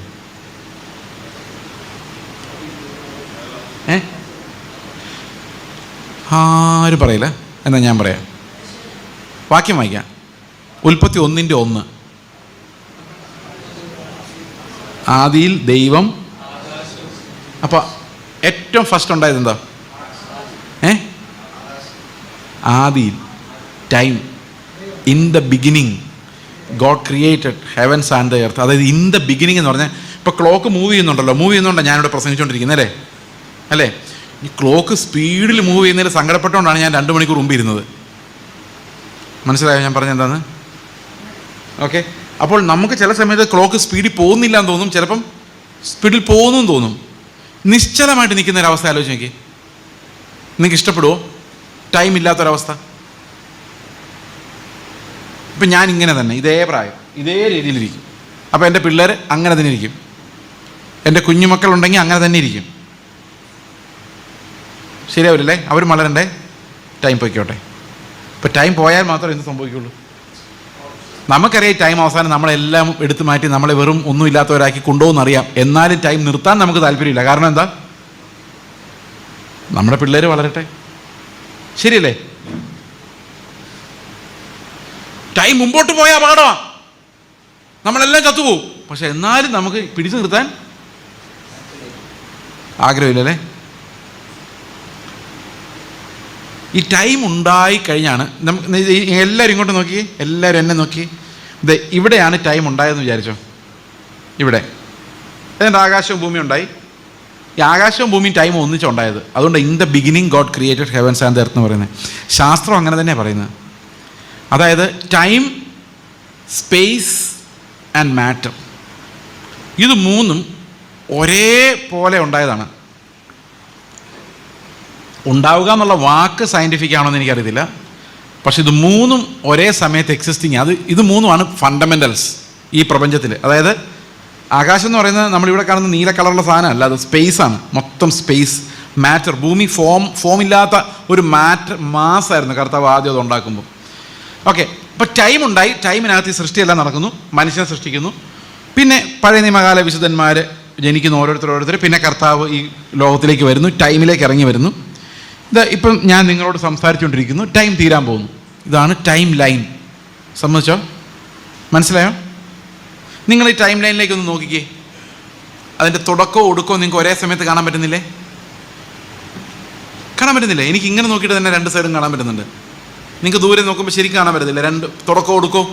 നിങ്ങൾ തലയാട്ട്, മാസ്ക് ആയതുകൊണ്ട് കാണാൻ മേല ഒന്നും. ഓക്കെ, തലയാട്ടെന്ന് മാത്രമേ കാണാൻ പറ്റുന്നുള്ളൂ. ഓൾറൈറ്റ്. അപ്പോൾ എന്തുകൊണ്ടാണ് നിങ്ങൾക്ക് ഈ സമയത്തിൻ്റെ തുടക്കം അവസാനം കാണാൻ പറ്റുന്നത്? കാരണം നിങ്ങളെപ്പോലൊരു മനുഷ്യൻ ഇത് സമയമാണെന്ന് പറഞ്ഞുകൊണ്ടല്ലേ? അല്ലേ? അല്ലെങ്കിൽ ഈ സമയത്തിൻ്റെ ആദ്യം അവസാനം നമുക്ക് കാണാൻ പറ്റുമോ? അപ്പോൾ ദൈവമാണല്ലോ സമയം ഉണ്ടാക്കിയത്. അപ്പോൾ ദൈവത്തിന് ഒരേ സമയത്ത് തന്നെ ഇതിൻ്റെ സമയത്തിൻ്റെ തുടക്കവും സമയത്തിൻ്റെ അവസാനവും കാണാൻ പറ്റത്തില്ലേ? നമ്മുടെ പ്രവാചകന്മാർക്കറിയാലോ അടുത്ത മാസം 5-ാം തീയതി വിടുതലുണ്ടെന്ന്. പിന്നെ ദൈവത്തിനറിയാമല്ലേ? അപ്പോൾ ദൈവത്തിന് ഭാവിയും ഭൂതവും വർത്തമാനവും എല്ലാം ഒരുപോലെയാണ്. തേജസ്സിൽ നമ്മളെല്ലാം നിത്യതയിലിരിക്കുന്ന എല്ലാം ദൈവത്തിന് കാണാൻ പറ്റത്തില്ലേ?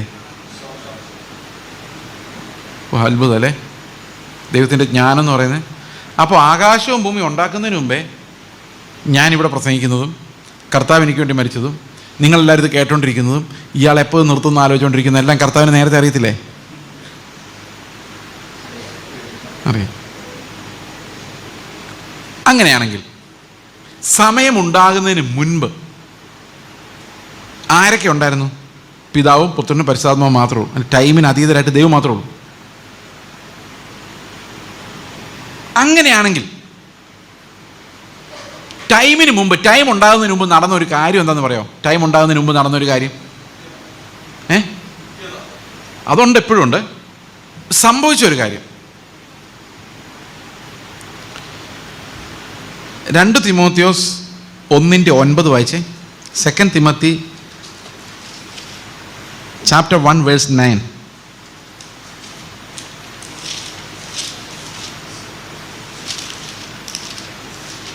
ആർക്കും തിമോത്തീസ് ഇല്ലേ? അവൻ നമ്മെ രക്ഷിക്കുകയും ചെയ്തത് പ്രവൃത്തികൾ നിമിത്തമല്ല, സകല കാലത്തിനും മുൻപ്, ബിഫോർ ഏജസ് ബിഗാൻ. അതായത് ചില ട്രാൻസ്ലേഷൻസിൽ ബിഫോർ ടൈം ബിഗാൻ എന്ന, സമയം തുടങ്ങുന്നതിന് മുൻപ്, കാലങ്ങൾ ഉണ്ടാകുന്നതിന് മുമ്പ് എന്ത് സംഭവിച്ചു? ക്രിസ്തു യേശുവിൽ, ഇൻ ക്രൈസ്റ്റ് ജീസസ്. എപ്പോഴാണ് സംഭവിച്ചത്? സകല ടൈം ഉണ്ടാകുന്നതിന് മുമ്പ് ദൈവം എന്ത് ചെയ്തു? നമുക്ക് ക്രിസ്തു യേശുവിൽ നൽകിയതാണ് എന്ത്? രക്ഷ. In Christ. അപ്പോൾ സംഭവിച്ചത് എന്താന്ന് നോക്കി. എഫേസ്യ ലേഖനം 1:4. എഫേസ്യ ലേഖനം 1:4.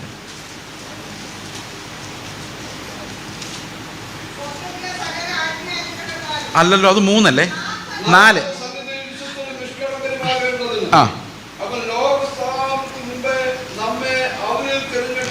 അവൻ ഓക്കെ നാം അവൻ്റെ സന്നിധിയിൽ വിശുദ്ധരും നിഷ്കളങ്കരുമാകേണ്ടതിന് അവൻ ലോകസ്ഥാപനത്തിന് മുമ്പേ നമ്മെ അവനിൽ, കണ്ടോ, നേരത്തെ നമ്മൾ വായിച്ചപ്പോഴും ക്രിസ്തുവിൽ എന്ന് കണ്ടു, ഇവിടെ എന്തുണ്ട്? അവനിൽ എന്നുണ്ട്. അപ്പം എഫേസ്യ ലേഖനം 1-ാം അധ്യായത്തിൻ്റെ 1 മുതൽ 14 വരെ വായിച്ചാൽ അവനിൽ ക്രിസ്തുവിൽ എന്ന് ഒത്തിരി പ്രാവശ്യം കാണാൻ പറ്റും. ഞാൻ ഈ പേഴ്സ് എടുത്ത ഒരു കാര്യം കാണിച്ചു തരാൻ വേണ്ടിയാണ് കേട്ടോ, അല്ല ചുമ്മാ എടുത്ത് നോക്കിയതല്ല. ഇതുണ്ടോ, ഇതെൻ്റെ ആധാർ കാർഡാണ്. ഇങ്ങനെ ആധാർ കാർഡ് കിട്ടും കേട്ടോ. ഞാൻ ഈ ആധാർ കാർഡ് ഈ പേഴ്സിനകത്ത് വെച്ചു. ആധാർ കാർഡ് എവിടെയുണ്ട്? പേഴ്സിൽ. നമ്മൾ ഇത്ര നേരം എന്താ പറഞ്ഞുകൊണ്ടിരുന്നത്? ക്രിസ്തുവിൽ അല്ലേ? ഈ ആധാർ കാർഡ് എവിടെയുണ്ട്? പേഴ്സിൽ.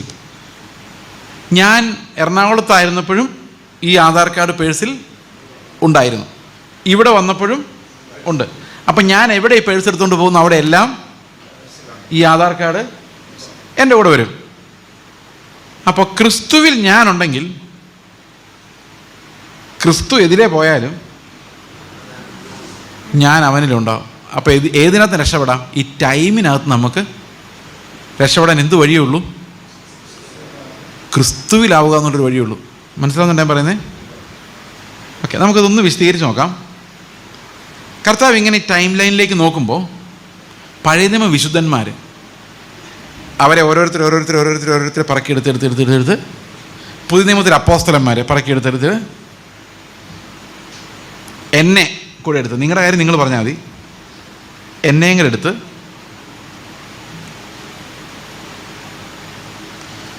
ക്രിസ്തുവിൽ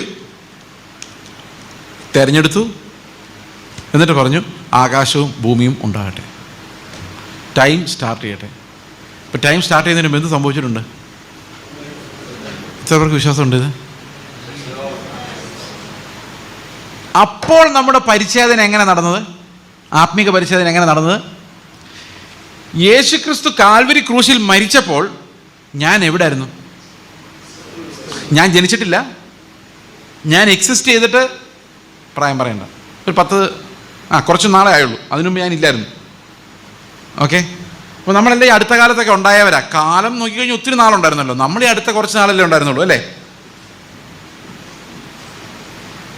പക്ഷേ നമ്മൾ ഉണ്ടാകുന്നതിന് മുമ്പ്, നമ്മുടെ അപ്പനമ്മമാരുണ്ടാകുന്നതിന് മുമ്പ്, ആദവും ഹവ്വയും ഉണ്ടാകുന്നതിന് മുമ്പ്, പ്രപഞ്ചം ഉണ്ടാകുന്നതിന് മുമ്പ്, സമയം ഉണ്ടാകുന്നതിന് മുമ്പ് കർത്താവിൻ്റെ ഹൃദയത്തിൽ നമ്മളുണ്ടായിരുന്നു. അവൻ നമ്മെ ക്രിസ്തുവിൽ നിത്യതയിലേക്ക് തിരഞ്ഞെടുത്തിരുന്നു. ആരെയൊക്കെ തിരഞ്ഞെടുത്തുന്നുള്ളതിൻ്റെ ലിസ്റ്റ് ബൈബിൾ ഇട്ടിട്ടുണ്ട്. അതിനകത്ത് നിങ്ങളുടെ പേരുണ്ടെങ്കിൽ നിങ്ങൾ രക്ഷപ്പെട്ടു. നമുക്ക് നോക്കാം ഇത്തിരി കഴിയുമ്പോൾ. ഓക്കെ, അങ്ങനെ നമ്മൾ വിശ്വാസത്തിൽ ഉറയ്ക്കുന്നത്. ബൈബിളിൽ എൻ്റെ പേരുണ്ട്, നിങ്ങളുടെ പേരും ഉണ്ടാവും, നിങ്ങൾക്ക് നോക്കാം. ഓക്കെ, അങ്ങനെയാണെങ്കിൽ ഈ ലിസ്റ്റിൽ ക്രിസ്തുവിലുള്ളവരിൽ ആരുണ്ട്? ഞാനുണ്ട്. ഓക്കെ, അപ്പോൾ യേശു ക്രിസ്തുവിൽ ഞാനുണ്ടെങ്കിൽ, അങ്ങനെയല്ലേ ബൈബിൾ പറയുന്നത്? എന്നെ എപ്പോൾ തിരഞ്ഞെടുത്തു? ഞാനുണ്ടാകുന്നതിന് മുമ്പേ. അപ്പോൾ ദൈവത്തിൻ്റെ മുന്നറിവിൽ അവൻ എന്നെ കണ്ടു, തിരഞ്ഞെടുത്തു. അപ്പോൾ കർത്താവ് കാൽവരി ക്രൂശിൽ മരിച്ചപ്പോൾ എനിക്ക് എന്ത് സംഭവിച്ചു? ഞാനും അവൻ്റെ കൂടെ. അങ്ങനെയാണ് ഈ സർക്കംസിഷൻ നടക്കുന്നത്. ഓക്കെ, റോമാലേഖനം 6:6 നാം ഇനി പാപത്തിന് അടിമപ്പെടാതെ വണ്ണം പാപശരീരത്തിന് നീക്കം വരേണ്ടതിന്. അതല്ലേ നമ്മൾ എസെക്കിയേൽ വായിച്ചത്? നമ്മുടെ പഴയ മനുഷ്യൻ അവനോടുകൂടെ ക്രൂശിക്കപ്പെട്ടു, പെടുവെന്നല്ല, പെട്ടുകൊണ്ടിരിക്കുന്നല്ല, ക്രൂശിക്കപ്പെട്ടു എന്ന് നാം അറിയുന്നു. നിങ്ങൾ അറിയുന്നുണ്ടോ? കാണാത്ത കാര്യങ്ങളുടെ നിശ്ചയമാണ് വിശ്വാസം. വിശ്വാസത്തിൻ്റെ ഒരു ഭാഗമാണ് ക്രിസ്തുവിൽ ഞാൻ. നിങ്ങൾ ആരെങ്കിലും കണ്ടിട്ടുണ്ടോ അത്? ഇല്ല. ഇനി യേശുവിൻ്റെ കൂടെ നമ്മൾ മരിച്ച, അടുത്ത വാക്യം എന്താ പറയുന്നത്? അങ്ങനെ മരിച്ചവൻ പാപത്തിൽ നിന്ന് മോചനം പ്രാപിക്കണം. അപ്പോൾ പാപത്തിൽ നിന്ന് മോചനം പ്രാപിക്കണമെങ്കിൽ എന്ത് സംഭവിക്കണം? നന്നായിട്ട് വൈറ്റ് വാഷ് ചെയ്താൽ പോരാ, ആ ശവക്കല്ലറയ്ക്ക് പെയിൻ്റ് അടിക്കുന്നവരാവുകയുള്ളൂ. നമ്മൾ അവൻ്റെ കൂടെ മരിച്ചാൽ മാത്രമേ ഈ ഫിൽത്തിനകത്ത് നിന്ന് രക്ഷപ്പെടാൻ, ഈ പഴയ ജഡത്തിൽ നിന്ന് രക്ഷപ്പെടാൻ നമുക്ക് സാധിക്കുകയുള്ളൂ. റോമർ 7:4 എന്താ പറയുന്നത് നോക്കിയേ? നാം ഇനി ദൈവത്തിന് ഫലം കൊടുക്കുമാറ് മരിച്ചുയർത്തെഴുന്നേറ്റിട്ടുള്ള വേറൊരുവനാകേണ്ടതിന് നാമും ക്രിസ്തുവിൻ്റെ ശരീരം മുഖാന്തരം ന്യായപ്രമാണ സംബന്ധമായി മരിച്ചു. കൊളോസ്യർ 2:20 എന്താ പറയുന്നത്? നാം ക്രിസ്തു യേശുവിൽ ലോകത്തിൻ്റെ ആദ്യ പാഠങ്ങളെ സംബന്ധിച്ച് മരിച്ചു ക്രിസ്തുവിനോട് കൂടെ. അടുത്ത് കൊളോസി ലേഖനം 3-ാം അധ്യായത്തിൻ്റെ 2-ാം വാക്യം എന്താ പറയുന്നത്? നാം മരിച്ചു, നമ്മുടെ ജീവൻ ക്രിസ്തുവിനോട് കൂടെ മറഞ്ഞിരിക്കുന്നു. നാം മരിച്ചു. എത്ര ഇടത്തല്ലേ ബൈബിൾ പറയുന്നത്? ഇനി ഒരു വാക്യം വായിക്കാം. 2 കൊരിന്ത്യ ലേഖനം 5-ാം അധ്യായത്തിൻ്റെ 14-ാം വാക്യം. 2 കൊരിന്ത്യ ലേഖനം 5-ാം അധ്യായത്തിൻ്റെ 14-ാം വാക്യം. ക്രിസ്തുവിൻ്റെ സ്നേഹം ഞങ്ങളെ നിർബന്ധിക്കുന്നു, എല്ലാവർക്കും വേണ്ടി ഒരുവൻ മരിച്ചിരിക്കെ എല്ലാവരും മരിച്ചു എന്നും. ജീവിക്കുന്നവരുടെ കാര്യത്തിലേക്ക് നമുക്ക് വരാം. മരിച്ചവരുടെ കാര്യം, ഇപ്പം മരണം, ആ സർക്കംസിഷനെ കുറിച്ച് നമ്മൾ പറയുന്നത്. അപ്പോൾ ഒരാൾ എല്ലാവർക്കും വേണ്ടി മരിച്ചപ്പോൾ എന്ത് സംഭവിച്ചു? അവനിലുള്ള എല്ലാവരും മരിച്ചു. ഇതെങ്ങനെയാണ് സംഭവിക്കുന്നതെന്ന് വെച്ച് കഴിഞ്ഞാൽ, ഇപ്പം എനിക്ക് 4 പിള്ളേരാണ്. ഈ 4 പിള്ളേരുടെ ഫീസ് ഞാൻ കോളേജിൽ കൊണ്ട് അടച്ചെന്ന് വിചാരിച്ചു. ഫീസ് അടച്ച ഞാനാണെങ്കിൽ രസീത് ആരുടെ പേരിലാണ് വരുന്നത്? പിള്ളേരുടെ എല്ലാവരും ഉള്ളൂ. അപ്പം കാൽവരി ക്രൂശിൽ കർത്താവ് ആരുടെ ഫീസ് അടച്ചത്? എൻ്റെ ഫീസാണ്. അവൻ മരിച്ചത് യേശു ആണെങ്കിലും മരിച്ചു എന്നുള്ള രസീത് ആർക്ക് കിട്ടേണ്ടതാണ്? നിങ്ങൾ ശരിക്കും മരിച്ചു എന്നുള്ള രസീത് ഉണ്ടോ കയ്യിൽ? ആ രസീത് കയ്യിലുണ്ടോ എന്ന് നോക്കി. അതായത് മരിച്ചു എന്നുള്ള രസീത് കയ്യിലുണ്ടെങ്കിൽ നിങ്ങൾ രക്ഷപ്പെട്ടു. നിങ്ങളോട് നാളെ സുവിശേഷകർ നിങ്ങളെ ഞാൻ കൊന്നു കളയുമെന്ന് പറഞ്ഞു കഴിഞ്ഞാൽ പറഞ്ഞാൽ ഞാൻ ഓൾറെഡി മരിച്ചതിൻ്റെ രസീത് ഇതാകണം, ഈ ഡൈഡ്. സാത്താൻ പറയും നിന്നെ ഞാൻ കൊല്ലും. ഞാൻ പറഞ്ഞു ഞാൻ ഓൾറെഡി മരിച്ചതാണ്. അപ്പോൾ സ്വർഗത്തിലെ അക്കൗണ്ടിൽ എന്താ എഴുതിയിരിക്കുന്നറിയോ? 2000 വർഷങ്ങൾക്ക് മുമ്പ് യേശുക്രിസ്തു മരിച്ചപ്പോൾ ചെയ്സു അതിൻ്റെ കൂടെ മരിച്ചതാണ്. ഇനി അവന് മരിക്കേണ്ട കാര്യമില്ല. നമ്മുടെ മരണം, ഒരാൾ മരിച്ചപ്പം നിങ്ങളെന്താ മിണ്ടാതെ? അപ്പം നിങ്ങൾ പറയുക കേൾക്കാൻ രസമുണ്ടെങ്കിലും ഈ പഴയ സാധനമൊന്നും മരിച്ചതായിട്ട് ഞങ്ങൾക്ക് തോന്നുന്നില്ല. അതുകൊണ്ട് മരിച്ചു എന്നുള്ളത് ബൈബിൾ പറയുന്നുണ്ടെങ്കിൽ നമുക്കത് വിശ്വാസമില്ലാത്തതിൻ്റെ കാരണം നമ്മുടെ സ്വഭാവം ഇപ്പോഴും. അതിനെന്താ ഒരു പരിഹാരം? അതിന് പരിഹാരം പറയുന്നതിന് നിങ്ങൾ വിശ്വസിക്കാനാ. എന്ത് വിശ്വസിക്കാനാ? മരിച്ചു എന്ന്. നിങ്ങൾ പാപസംബന്ധമായി മരിച്ചവരെന്നും ക്രിസ്തു യേശുവിൽ ദൈവത്തിന് ജീവിക്കുന്നവരെന്നും നിങ്ങളെ തന്നെ എണ്ണുക. നിങ്ങൾ കാണുമ്പോൾ മരിച്ചായിട്ട് തോന്നില്ലെങ്കിലും വിശ്വാസത്താൽ അങ്ങനെ എണ്ണണം. ഞാൻ മരിച്ചവൻ എന്ന് എണ്ണിക്കൊണ്ടിരിക്കണം. വീട്ടോട്ട് ചെല്ലുമ്പോൾ ഭർത്താവ് ഭയങ്കര വഴക്കും അടിയുവാണെങ്കിൽ നമ്മൾ എന്ത് ചെയ്താൽ മതി? തിരിച്ചിട്ട് പൊട്ടിച്ചാൽ മതിയല്ല, മരിച്ചു. നമുക്ക് ആൾക്കാർ കളിയാക്കിയെന്നോ നിന്ദിച്ചു എന്നോ അപമാനിച്ചു എന്നോ പൈസ ഇല്ലെന്നോ ദരിദ്രമായെന്നോ രോഗമോ ഒന്നും പ്രശ്നമില്ല. ചത്തവൻ ഇതൊന്നും. എന്നെ സ്നേഹിക്കാൻ ആരുമില്ല പോസ്റ്ററെ. മരിച്ചു കഴിഞ്ഞാൽ പിന്നെ ആരും സ്നേഹിച്ചില്ലെങ്കിലും കുഴപ്പമൊന്നുമില്ല. ശരിക്കും നമ്മുടെ ജീവിതത്തിലേക്ക് ആ മരണം എന്ന തത്വം ഇറങ്ങി വന്നു കഴിഞ്ഞാൽ അത് നമ്മുടെ ശരീരം കൊണ്ടേ എവിടെയെങ്കിലും കൊണ്ടേ തൂങ്ങിച്ചാകുന്നതല്ല. നമ്മുടെ പഴയ മനുഷ്യൻ, ജഡമനുഷ്യൻ, ആ ജഡത്തിൻ്റെ ഗവൺമെൻറ് മരണത്തിന് ഏൽപ്പിക്കപ്പെട്ട് കഴിഞ്ഞാൽ നമുക്ക് ഏത് സാഹചര്യത്തിലും നമുക്ക് കർത്താവിൻ്റെ ജീവൻ അനുഭവിക്കാൻ പറ്റും. അവൻ്റെ മരണം അനുഭവിക്കുന്നവർക്ക് മാത്രം അവൻ്റെ ജീവൻ അനുഭവിക്കാൻ പറ്റുള്ളൂ. അപ്പോൾ വെള്ളമെന്ന് പറയുന്ന ഒരു വലിയ മിസ്റ്ററിയാണ്. അതെന്താ സംഭവിപ്പിക്കുന്നത്? നമുക്കൊരു ആത്മീക പരിശോധന, നമ്മുടെ ജഡത്തിൻ്റെ പ്രശംസകളുടെ മേലുള്ള ഒരാത്മീക പരിച്ഛേദനയാണ് ഈ വെള്ളം നമുക്ക് നൽകുന്നത്. ആ വെള്ളത്തിൻ്റെ അനുഭവത്തിലൂടെ നമ്മൾ കടന്നു പോയെങ്കിൽ മാത്രമേ നമുക്ക് ആത്മാവിൻ്റെ അനുഭവത്തിലൂടെ നടക്കാൻ ക്ലിയർ അല്ലേ? ബൈബിളെല്ലാം ഇത് തന്നെയല്ലേ പറയുന്നത്? ഈ മരിക്കുക എന്ന് പറയുന്നൊരു ഭയങ്കര സംഭവം, അതാണ് മിസ്റ്ററി. കർത്താവ് ഒരാളെ വിളിക്കുമ്പോൾ പറയുന്ന പാടാം നമുക്ക് മരിക്കാമെന്ന്. 3-ാം വാക്യം നോക്കി, 3-ാം വാക്യം 6:3, റോമർ 6:3.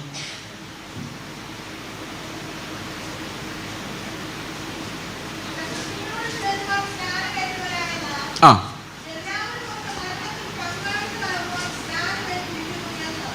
ക്രിസ്തുവിനോട് കൂടെ ചേരുവാൻ സ്നാനമേറ്റവരായി നാം എല്ലാവരും അവൻ്റെ മരണത്തിൻ്റെ ഒരു പങ്ക് ചോദിച്ചുകൊണ്ട്, കർത്താവെ നീ മരിച്ചപ്പോൾ ഞാനും മരിച്ചാണല്ലോ, അതിൻ്റെ ഷെയർ എനിക്ക് എന്താ തരാത്തതെന്ന് ചോദിച്ചുകൊണ്ടാണ് സ്നാനപ്പെട്ടത്. അപ്പോൾ നമ്മൾ സ്നാനപ്പെട്ടപ്പോൾ എന്താ ചോദിച്ചത്? കർത്താവ് നിൻ്റെ മരണത്തിൻ്റെ ഒരു ഷെയർ നീ എനിക്ക് തരണം. ഇപ്പോൾ വേറെ ഷെയറൊക്കെയാണ് നമ്മൾ ചോദിക്കുന്നെങ്കിലും ശരിക്കും നമുക്ക് കിട്ടാൻ പോകുന്നത് യോനയുടെ അടയാളമാണ്. അതായത് അവൻ മരിച്ചപ്പം ഞാനും മരിച്ചു. ഇത് നമുക്കറിയത്തില്ലെങ്കിലും ഇത് സ്നാനം കണ്ടുകൊണ്ട് നിൽക്കുന്ന നാട്ടുകാർക്കറിയാം. അതെനിക്ക് എങ്ങനെ മനസ്സിലായെന്നറിയാം, നമ്മൾ മരിച്ചതായിരുന്നു നാട്ടുകാർക്ക് അറിയുന്നത്. ഞാൻ സ്നാനപ്പെട്ട് 7 മാസം കഴിഞ്ഞപ്പോൾ എൻ്റെ അപ്പനും അമ്മയും എൻ്റെ അമ്മയുടെ ആങ്ങളെയും ഭാര്യയും ഒരു മകനും, അങ്ങനെ 5 പേര് ഞങ്ങളുടെ കുടുംബത്തിൽ നിന്ന് സ്നാനപ്പെട്ടു. 7 months. അപ്പോൾ ഇവരെ സ്നാനപ്പെടാൻ വേണ്ടി ഭയങ്കര ആഘോഷമായിട്ട് ജീപ്പൊക്കെ എടുത്ത് വലിയ വീടിൻ്റെ മുറ്റത്ത് പന്തലൊക്കെ മീറ്റിങ്ങൊക്കെ നടത്തിയിട്ടാണ്. അപ്പം സ്നാനക്കുളത്തിലോട്ട് പോകുന്ന വഴിക്ക് ഒരു ഹിന്ദു സഹോദരി ഈ ജീപ്പിനകത്ത് കയറി. അപ്പോൾ സ്നാനമൊക്കെ കഴിഞ്ഞ് അവസാനം ആൻറ്റി സ്നാനപ്പെട്ട് കുളത്തിൽ നിന്ന് കയറലും ഈ ഹിന്ദു സഹോദരി നെഞ്ചത്തടിച്ചൊരു നിലവിളി. അപ്പം ആൻറ്റി ചോദിച്ചു, ഞാൻ സ്നാനപ്പെട്ടിന് നീ എന്തിനാ കരയുന്നതെന്ന് ചോദിച്ചപ്പോൾ, ഇനി നിങ്ങളാരും ഞങ്ങളുടെ കൂടെ ഇല്ലല്ലോ എന്ന് ഓർത്തിട്ട് സഹിക്കാൻ പറ്റിയില്ലെന്ന്. അന്ന് സ്നാനപ്പെട്ടവർക്ക് ഇന്നും മനസ്സിലായിട്ടില്ല നമ്മൾ അവരുടെ കൂടെ ഉണ്ടോ ഇല്ലോ എന്നുള്ള കാര്യം. പക്ഷെ കണ്ടുകൊണ്ട് നിന്നവർക്ക് അപ്പം തന്നെ മനസ്സിലായി ഇവരെല്ലാം. അപ്പം മരണമെന്ന് പറയുന്നത് ശരിക്കും എന്താ ചെയ്യുന്നത്? നമ്മൾ ഈ ലോകത്തിൻ്റെ തിങ്കിങ്ങിൽ നിന്ന് അല്ല, ലോകത്തിൻ്റെ ആൾക്കാരിൽ നിന്ന് ഓടിക്കുകയല്ല ചെയ്യുന്നത്. ലോകം ചിന്തിക്കുന്ന പോലെ അല്ല നമ്മൾ നമ്മുടെ ജീവിതത്തെക്കുറിച്ച് ചിന്തിക്കുന്നത്. നമ്മൾ കാറ്റ് പോലെയാണ്. നമുക്ക് എന്ത് സംഭവിക്കുന്നുണ്ടോ നമുക്കൊരു ആണോ? സത്യമായിട്ടും അങ്ങനെയാണോ? മരിച്ചോ? അങ്ങനെ മരിച്ചവൻ ആത്മീകമായ പരിച്ഛേദന ഏറ്റിരിക്കുന്നു. താല്പര്യമില്ല എന്ന് തോന്നുന്നു, ആരൊന്നും മിണ്ടുന്നില്ല. ഓക്കെ, സന്തോഷമാണോ? ഓക്കെ, അപ്പം നമ്മളെ രക്ഷിക്കാൻ കർത്താവ് എന്ത് ചെയ്തു? അവൻ നമുക്ക് പകരം നമ്മൾ മരിക്കേണ്ട മരണം അവൻ ക്രൂശിൽ വഹിച്ചു. അങ്ങനെ നമ്മുടെ മരണം അവിടെ കണക്കിടപ്പെട്ടു. അപ്പോൾ അവനോടുകൂടെ നാം മരിച്ചവരെന്ന് നാം കൺഫസ് ചെയ്യുന്നു. ഞാനൊരു ഇതിന്ന് വിശദീകരിക്കാൻ വേണ്ടി ഞാൻ 1-2 കഥകൾ പറയാം.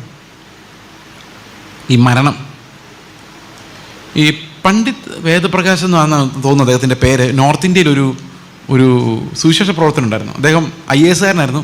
ഇന്ദിരാഗാന്ധിയുടെ സെക്രട്ടറി ആയിരുന്നു. ഇന്ദിരാഗാന്ധിയുടെ ഡയറക്റ്റ് അല്ല, അവരുടെ ഡിപ്പാർട്ട്മെൻറ്റിൽ എവിടെ ഒരു സെക്രട്ടറി ആയിരുന്നു. അദ്ദേഹത്തിൻ്റെ ഭാര്യ ഒരു ക്രിസ്ത്യാനിയായിരുന്നു. ഇവർ പണ്ഡിറ്റ് ബ്രാഹ്മണ.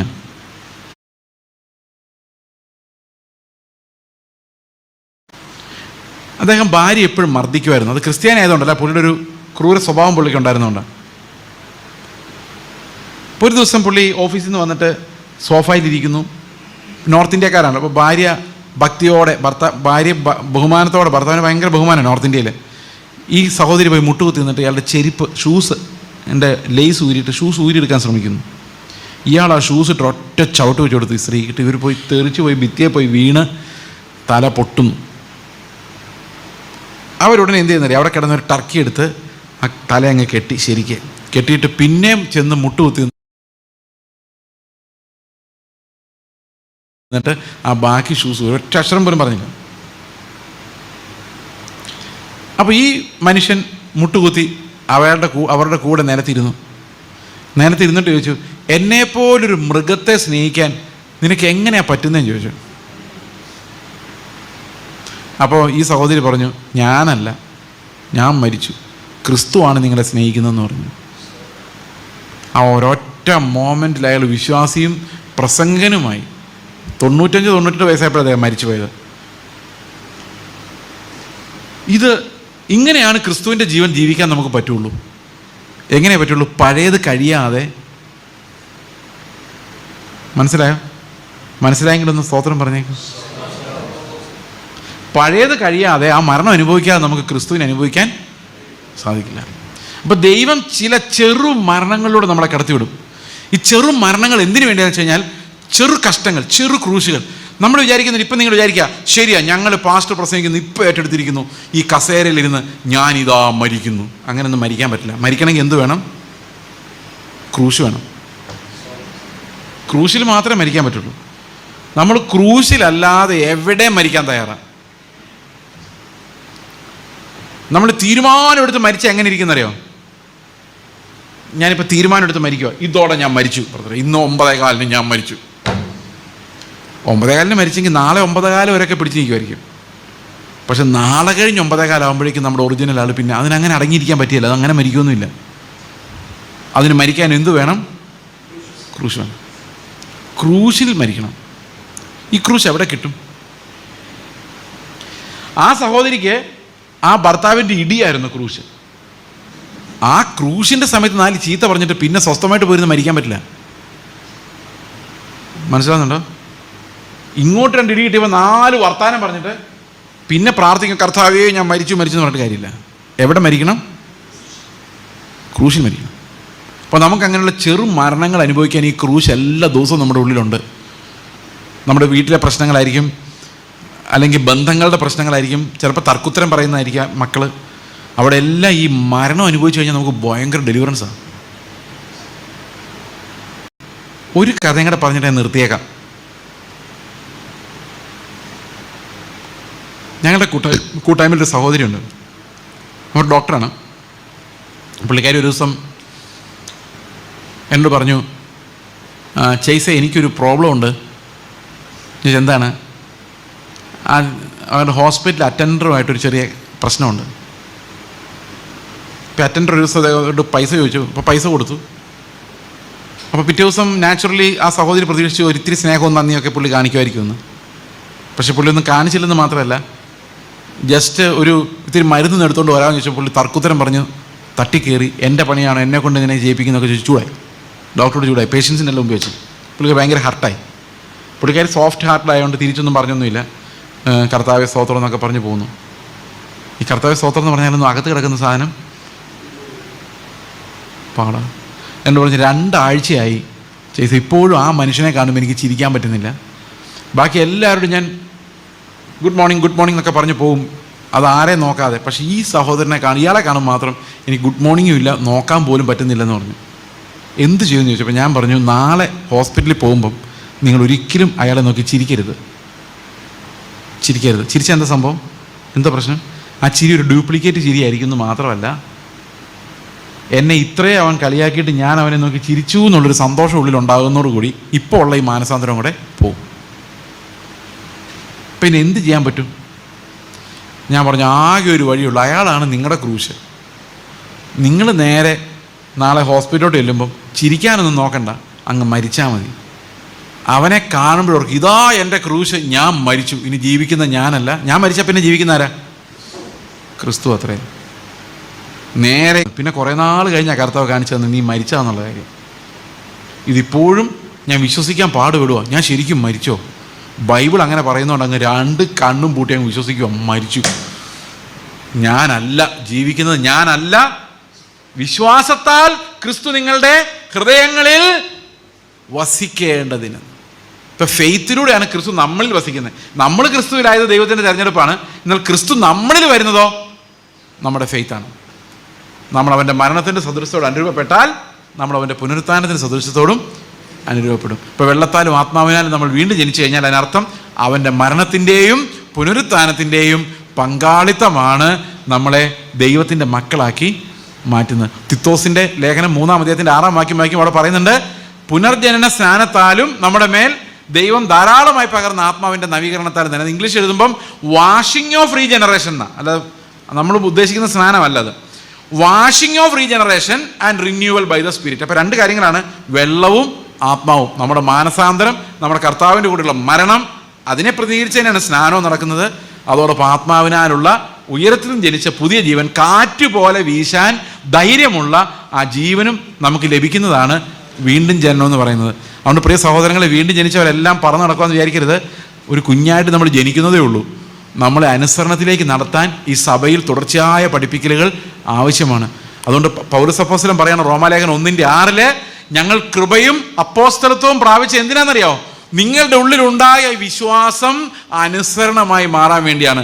സകല ജാതികളിലും the faith has to become obedience. അങ്ങനെ അനുസരണത്തിലേക്ക് നയിക്കുന്ന ഒരു വിശ്വാസം നിങ്ങൾക്ക് എല്ലാവർക്കും ദൈവം നൽകട്ടെ എന്ന് പ്രാർത്ഥിക്കുന്നു. ദൈവം നിങ്ങളെ സഹായിക്കുമാറാകട്ടെ. നമുക്കൊരു നിമിഷം പ്രാർത്ഥിക്കാം. ഞങ്ങളുടെ സ്വർഗസ്ഥ പിതാവേ, അങ്ങ് ഞങ്ങളെ പുത്രനിലൂടെ തിരഞ്ഞെടുത്ത് സമയത്തിൽ തീർന്നു പോകാമായിരുന്ന, നശിച്ചു പോകാമായിരുന്ന ഞങ്ങളെ സമയത്തിന് അതീതമായൊരു തെരഞ്ഞെടുപ്പിലൂടെ നിത്യനായ പുത്രനിൽ ഞങ്ങളെ കണ്ടതിനായിട്ട് ഞങ്ങൾ നന്ദി പറയുന്നു കർത്താവേ. അങ്ങനെ സമയം ഞങ്ങൾക്ക് വെച്ചിട്ടുള്ള നാശത്തിൽ നിന്ന്, ദ്രവത്വത്തിൻ്റെ ദാസ്യത്തിൽ ഞങ്ങളെ വീണ്ടെടുത്ത അങ്ങനെ കൃപയ്ക്കായിട്ട് ഞങ്ങൾ നന്ദി പറയുന്നു. ഞങ്ങൾ ക്രിസ്തുവിൽ മരിച്ച് അവനോടുകൂടെ ജീവിച്ച് പുനരുത്ഥാനത്തിൽ അവനോടുകൂടെ സ്വർഗത്തിൽ ഇരുത്തപ്പെട്ടിരിക്കുന്ന വാഗ്ദത്തത്തിലേക്ക് ഞങ്ങൾ കർത്താവെ തിടുക്കത്തോടെ ആഗ്രഹത്തോടെ നോക്കുന്നു. കർത്താവ് വാഗ്ദത്തം ഞങ്ങൾ ഉറപ്പിച്ചു തരണമേ. കർത്താവായ യേശുക്രിസ്തുവിന്റെ നാമത്തിൽ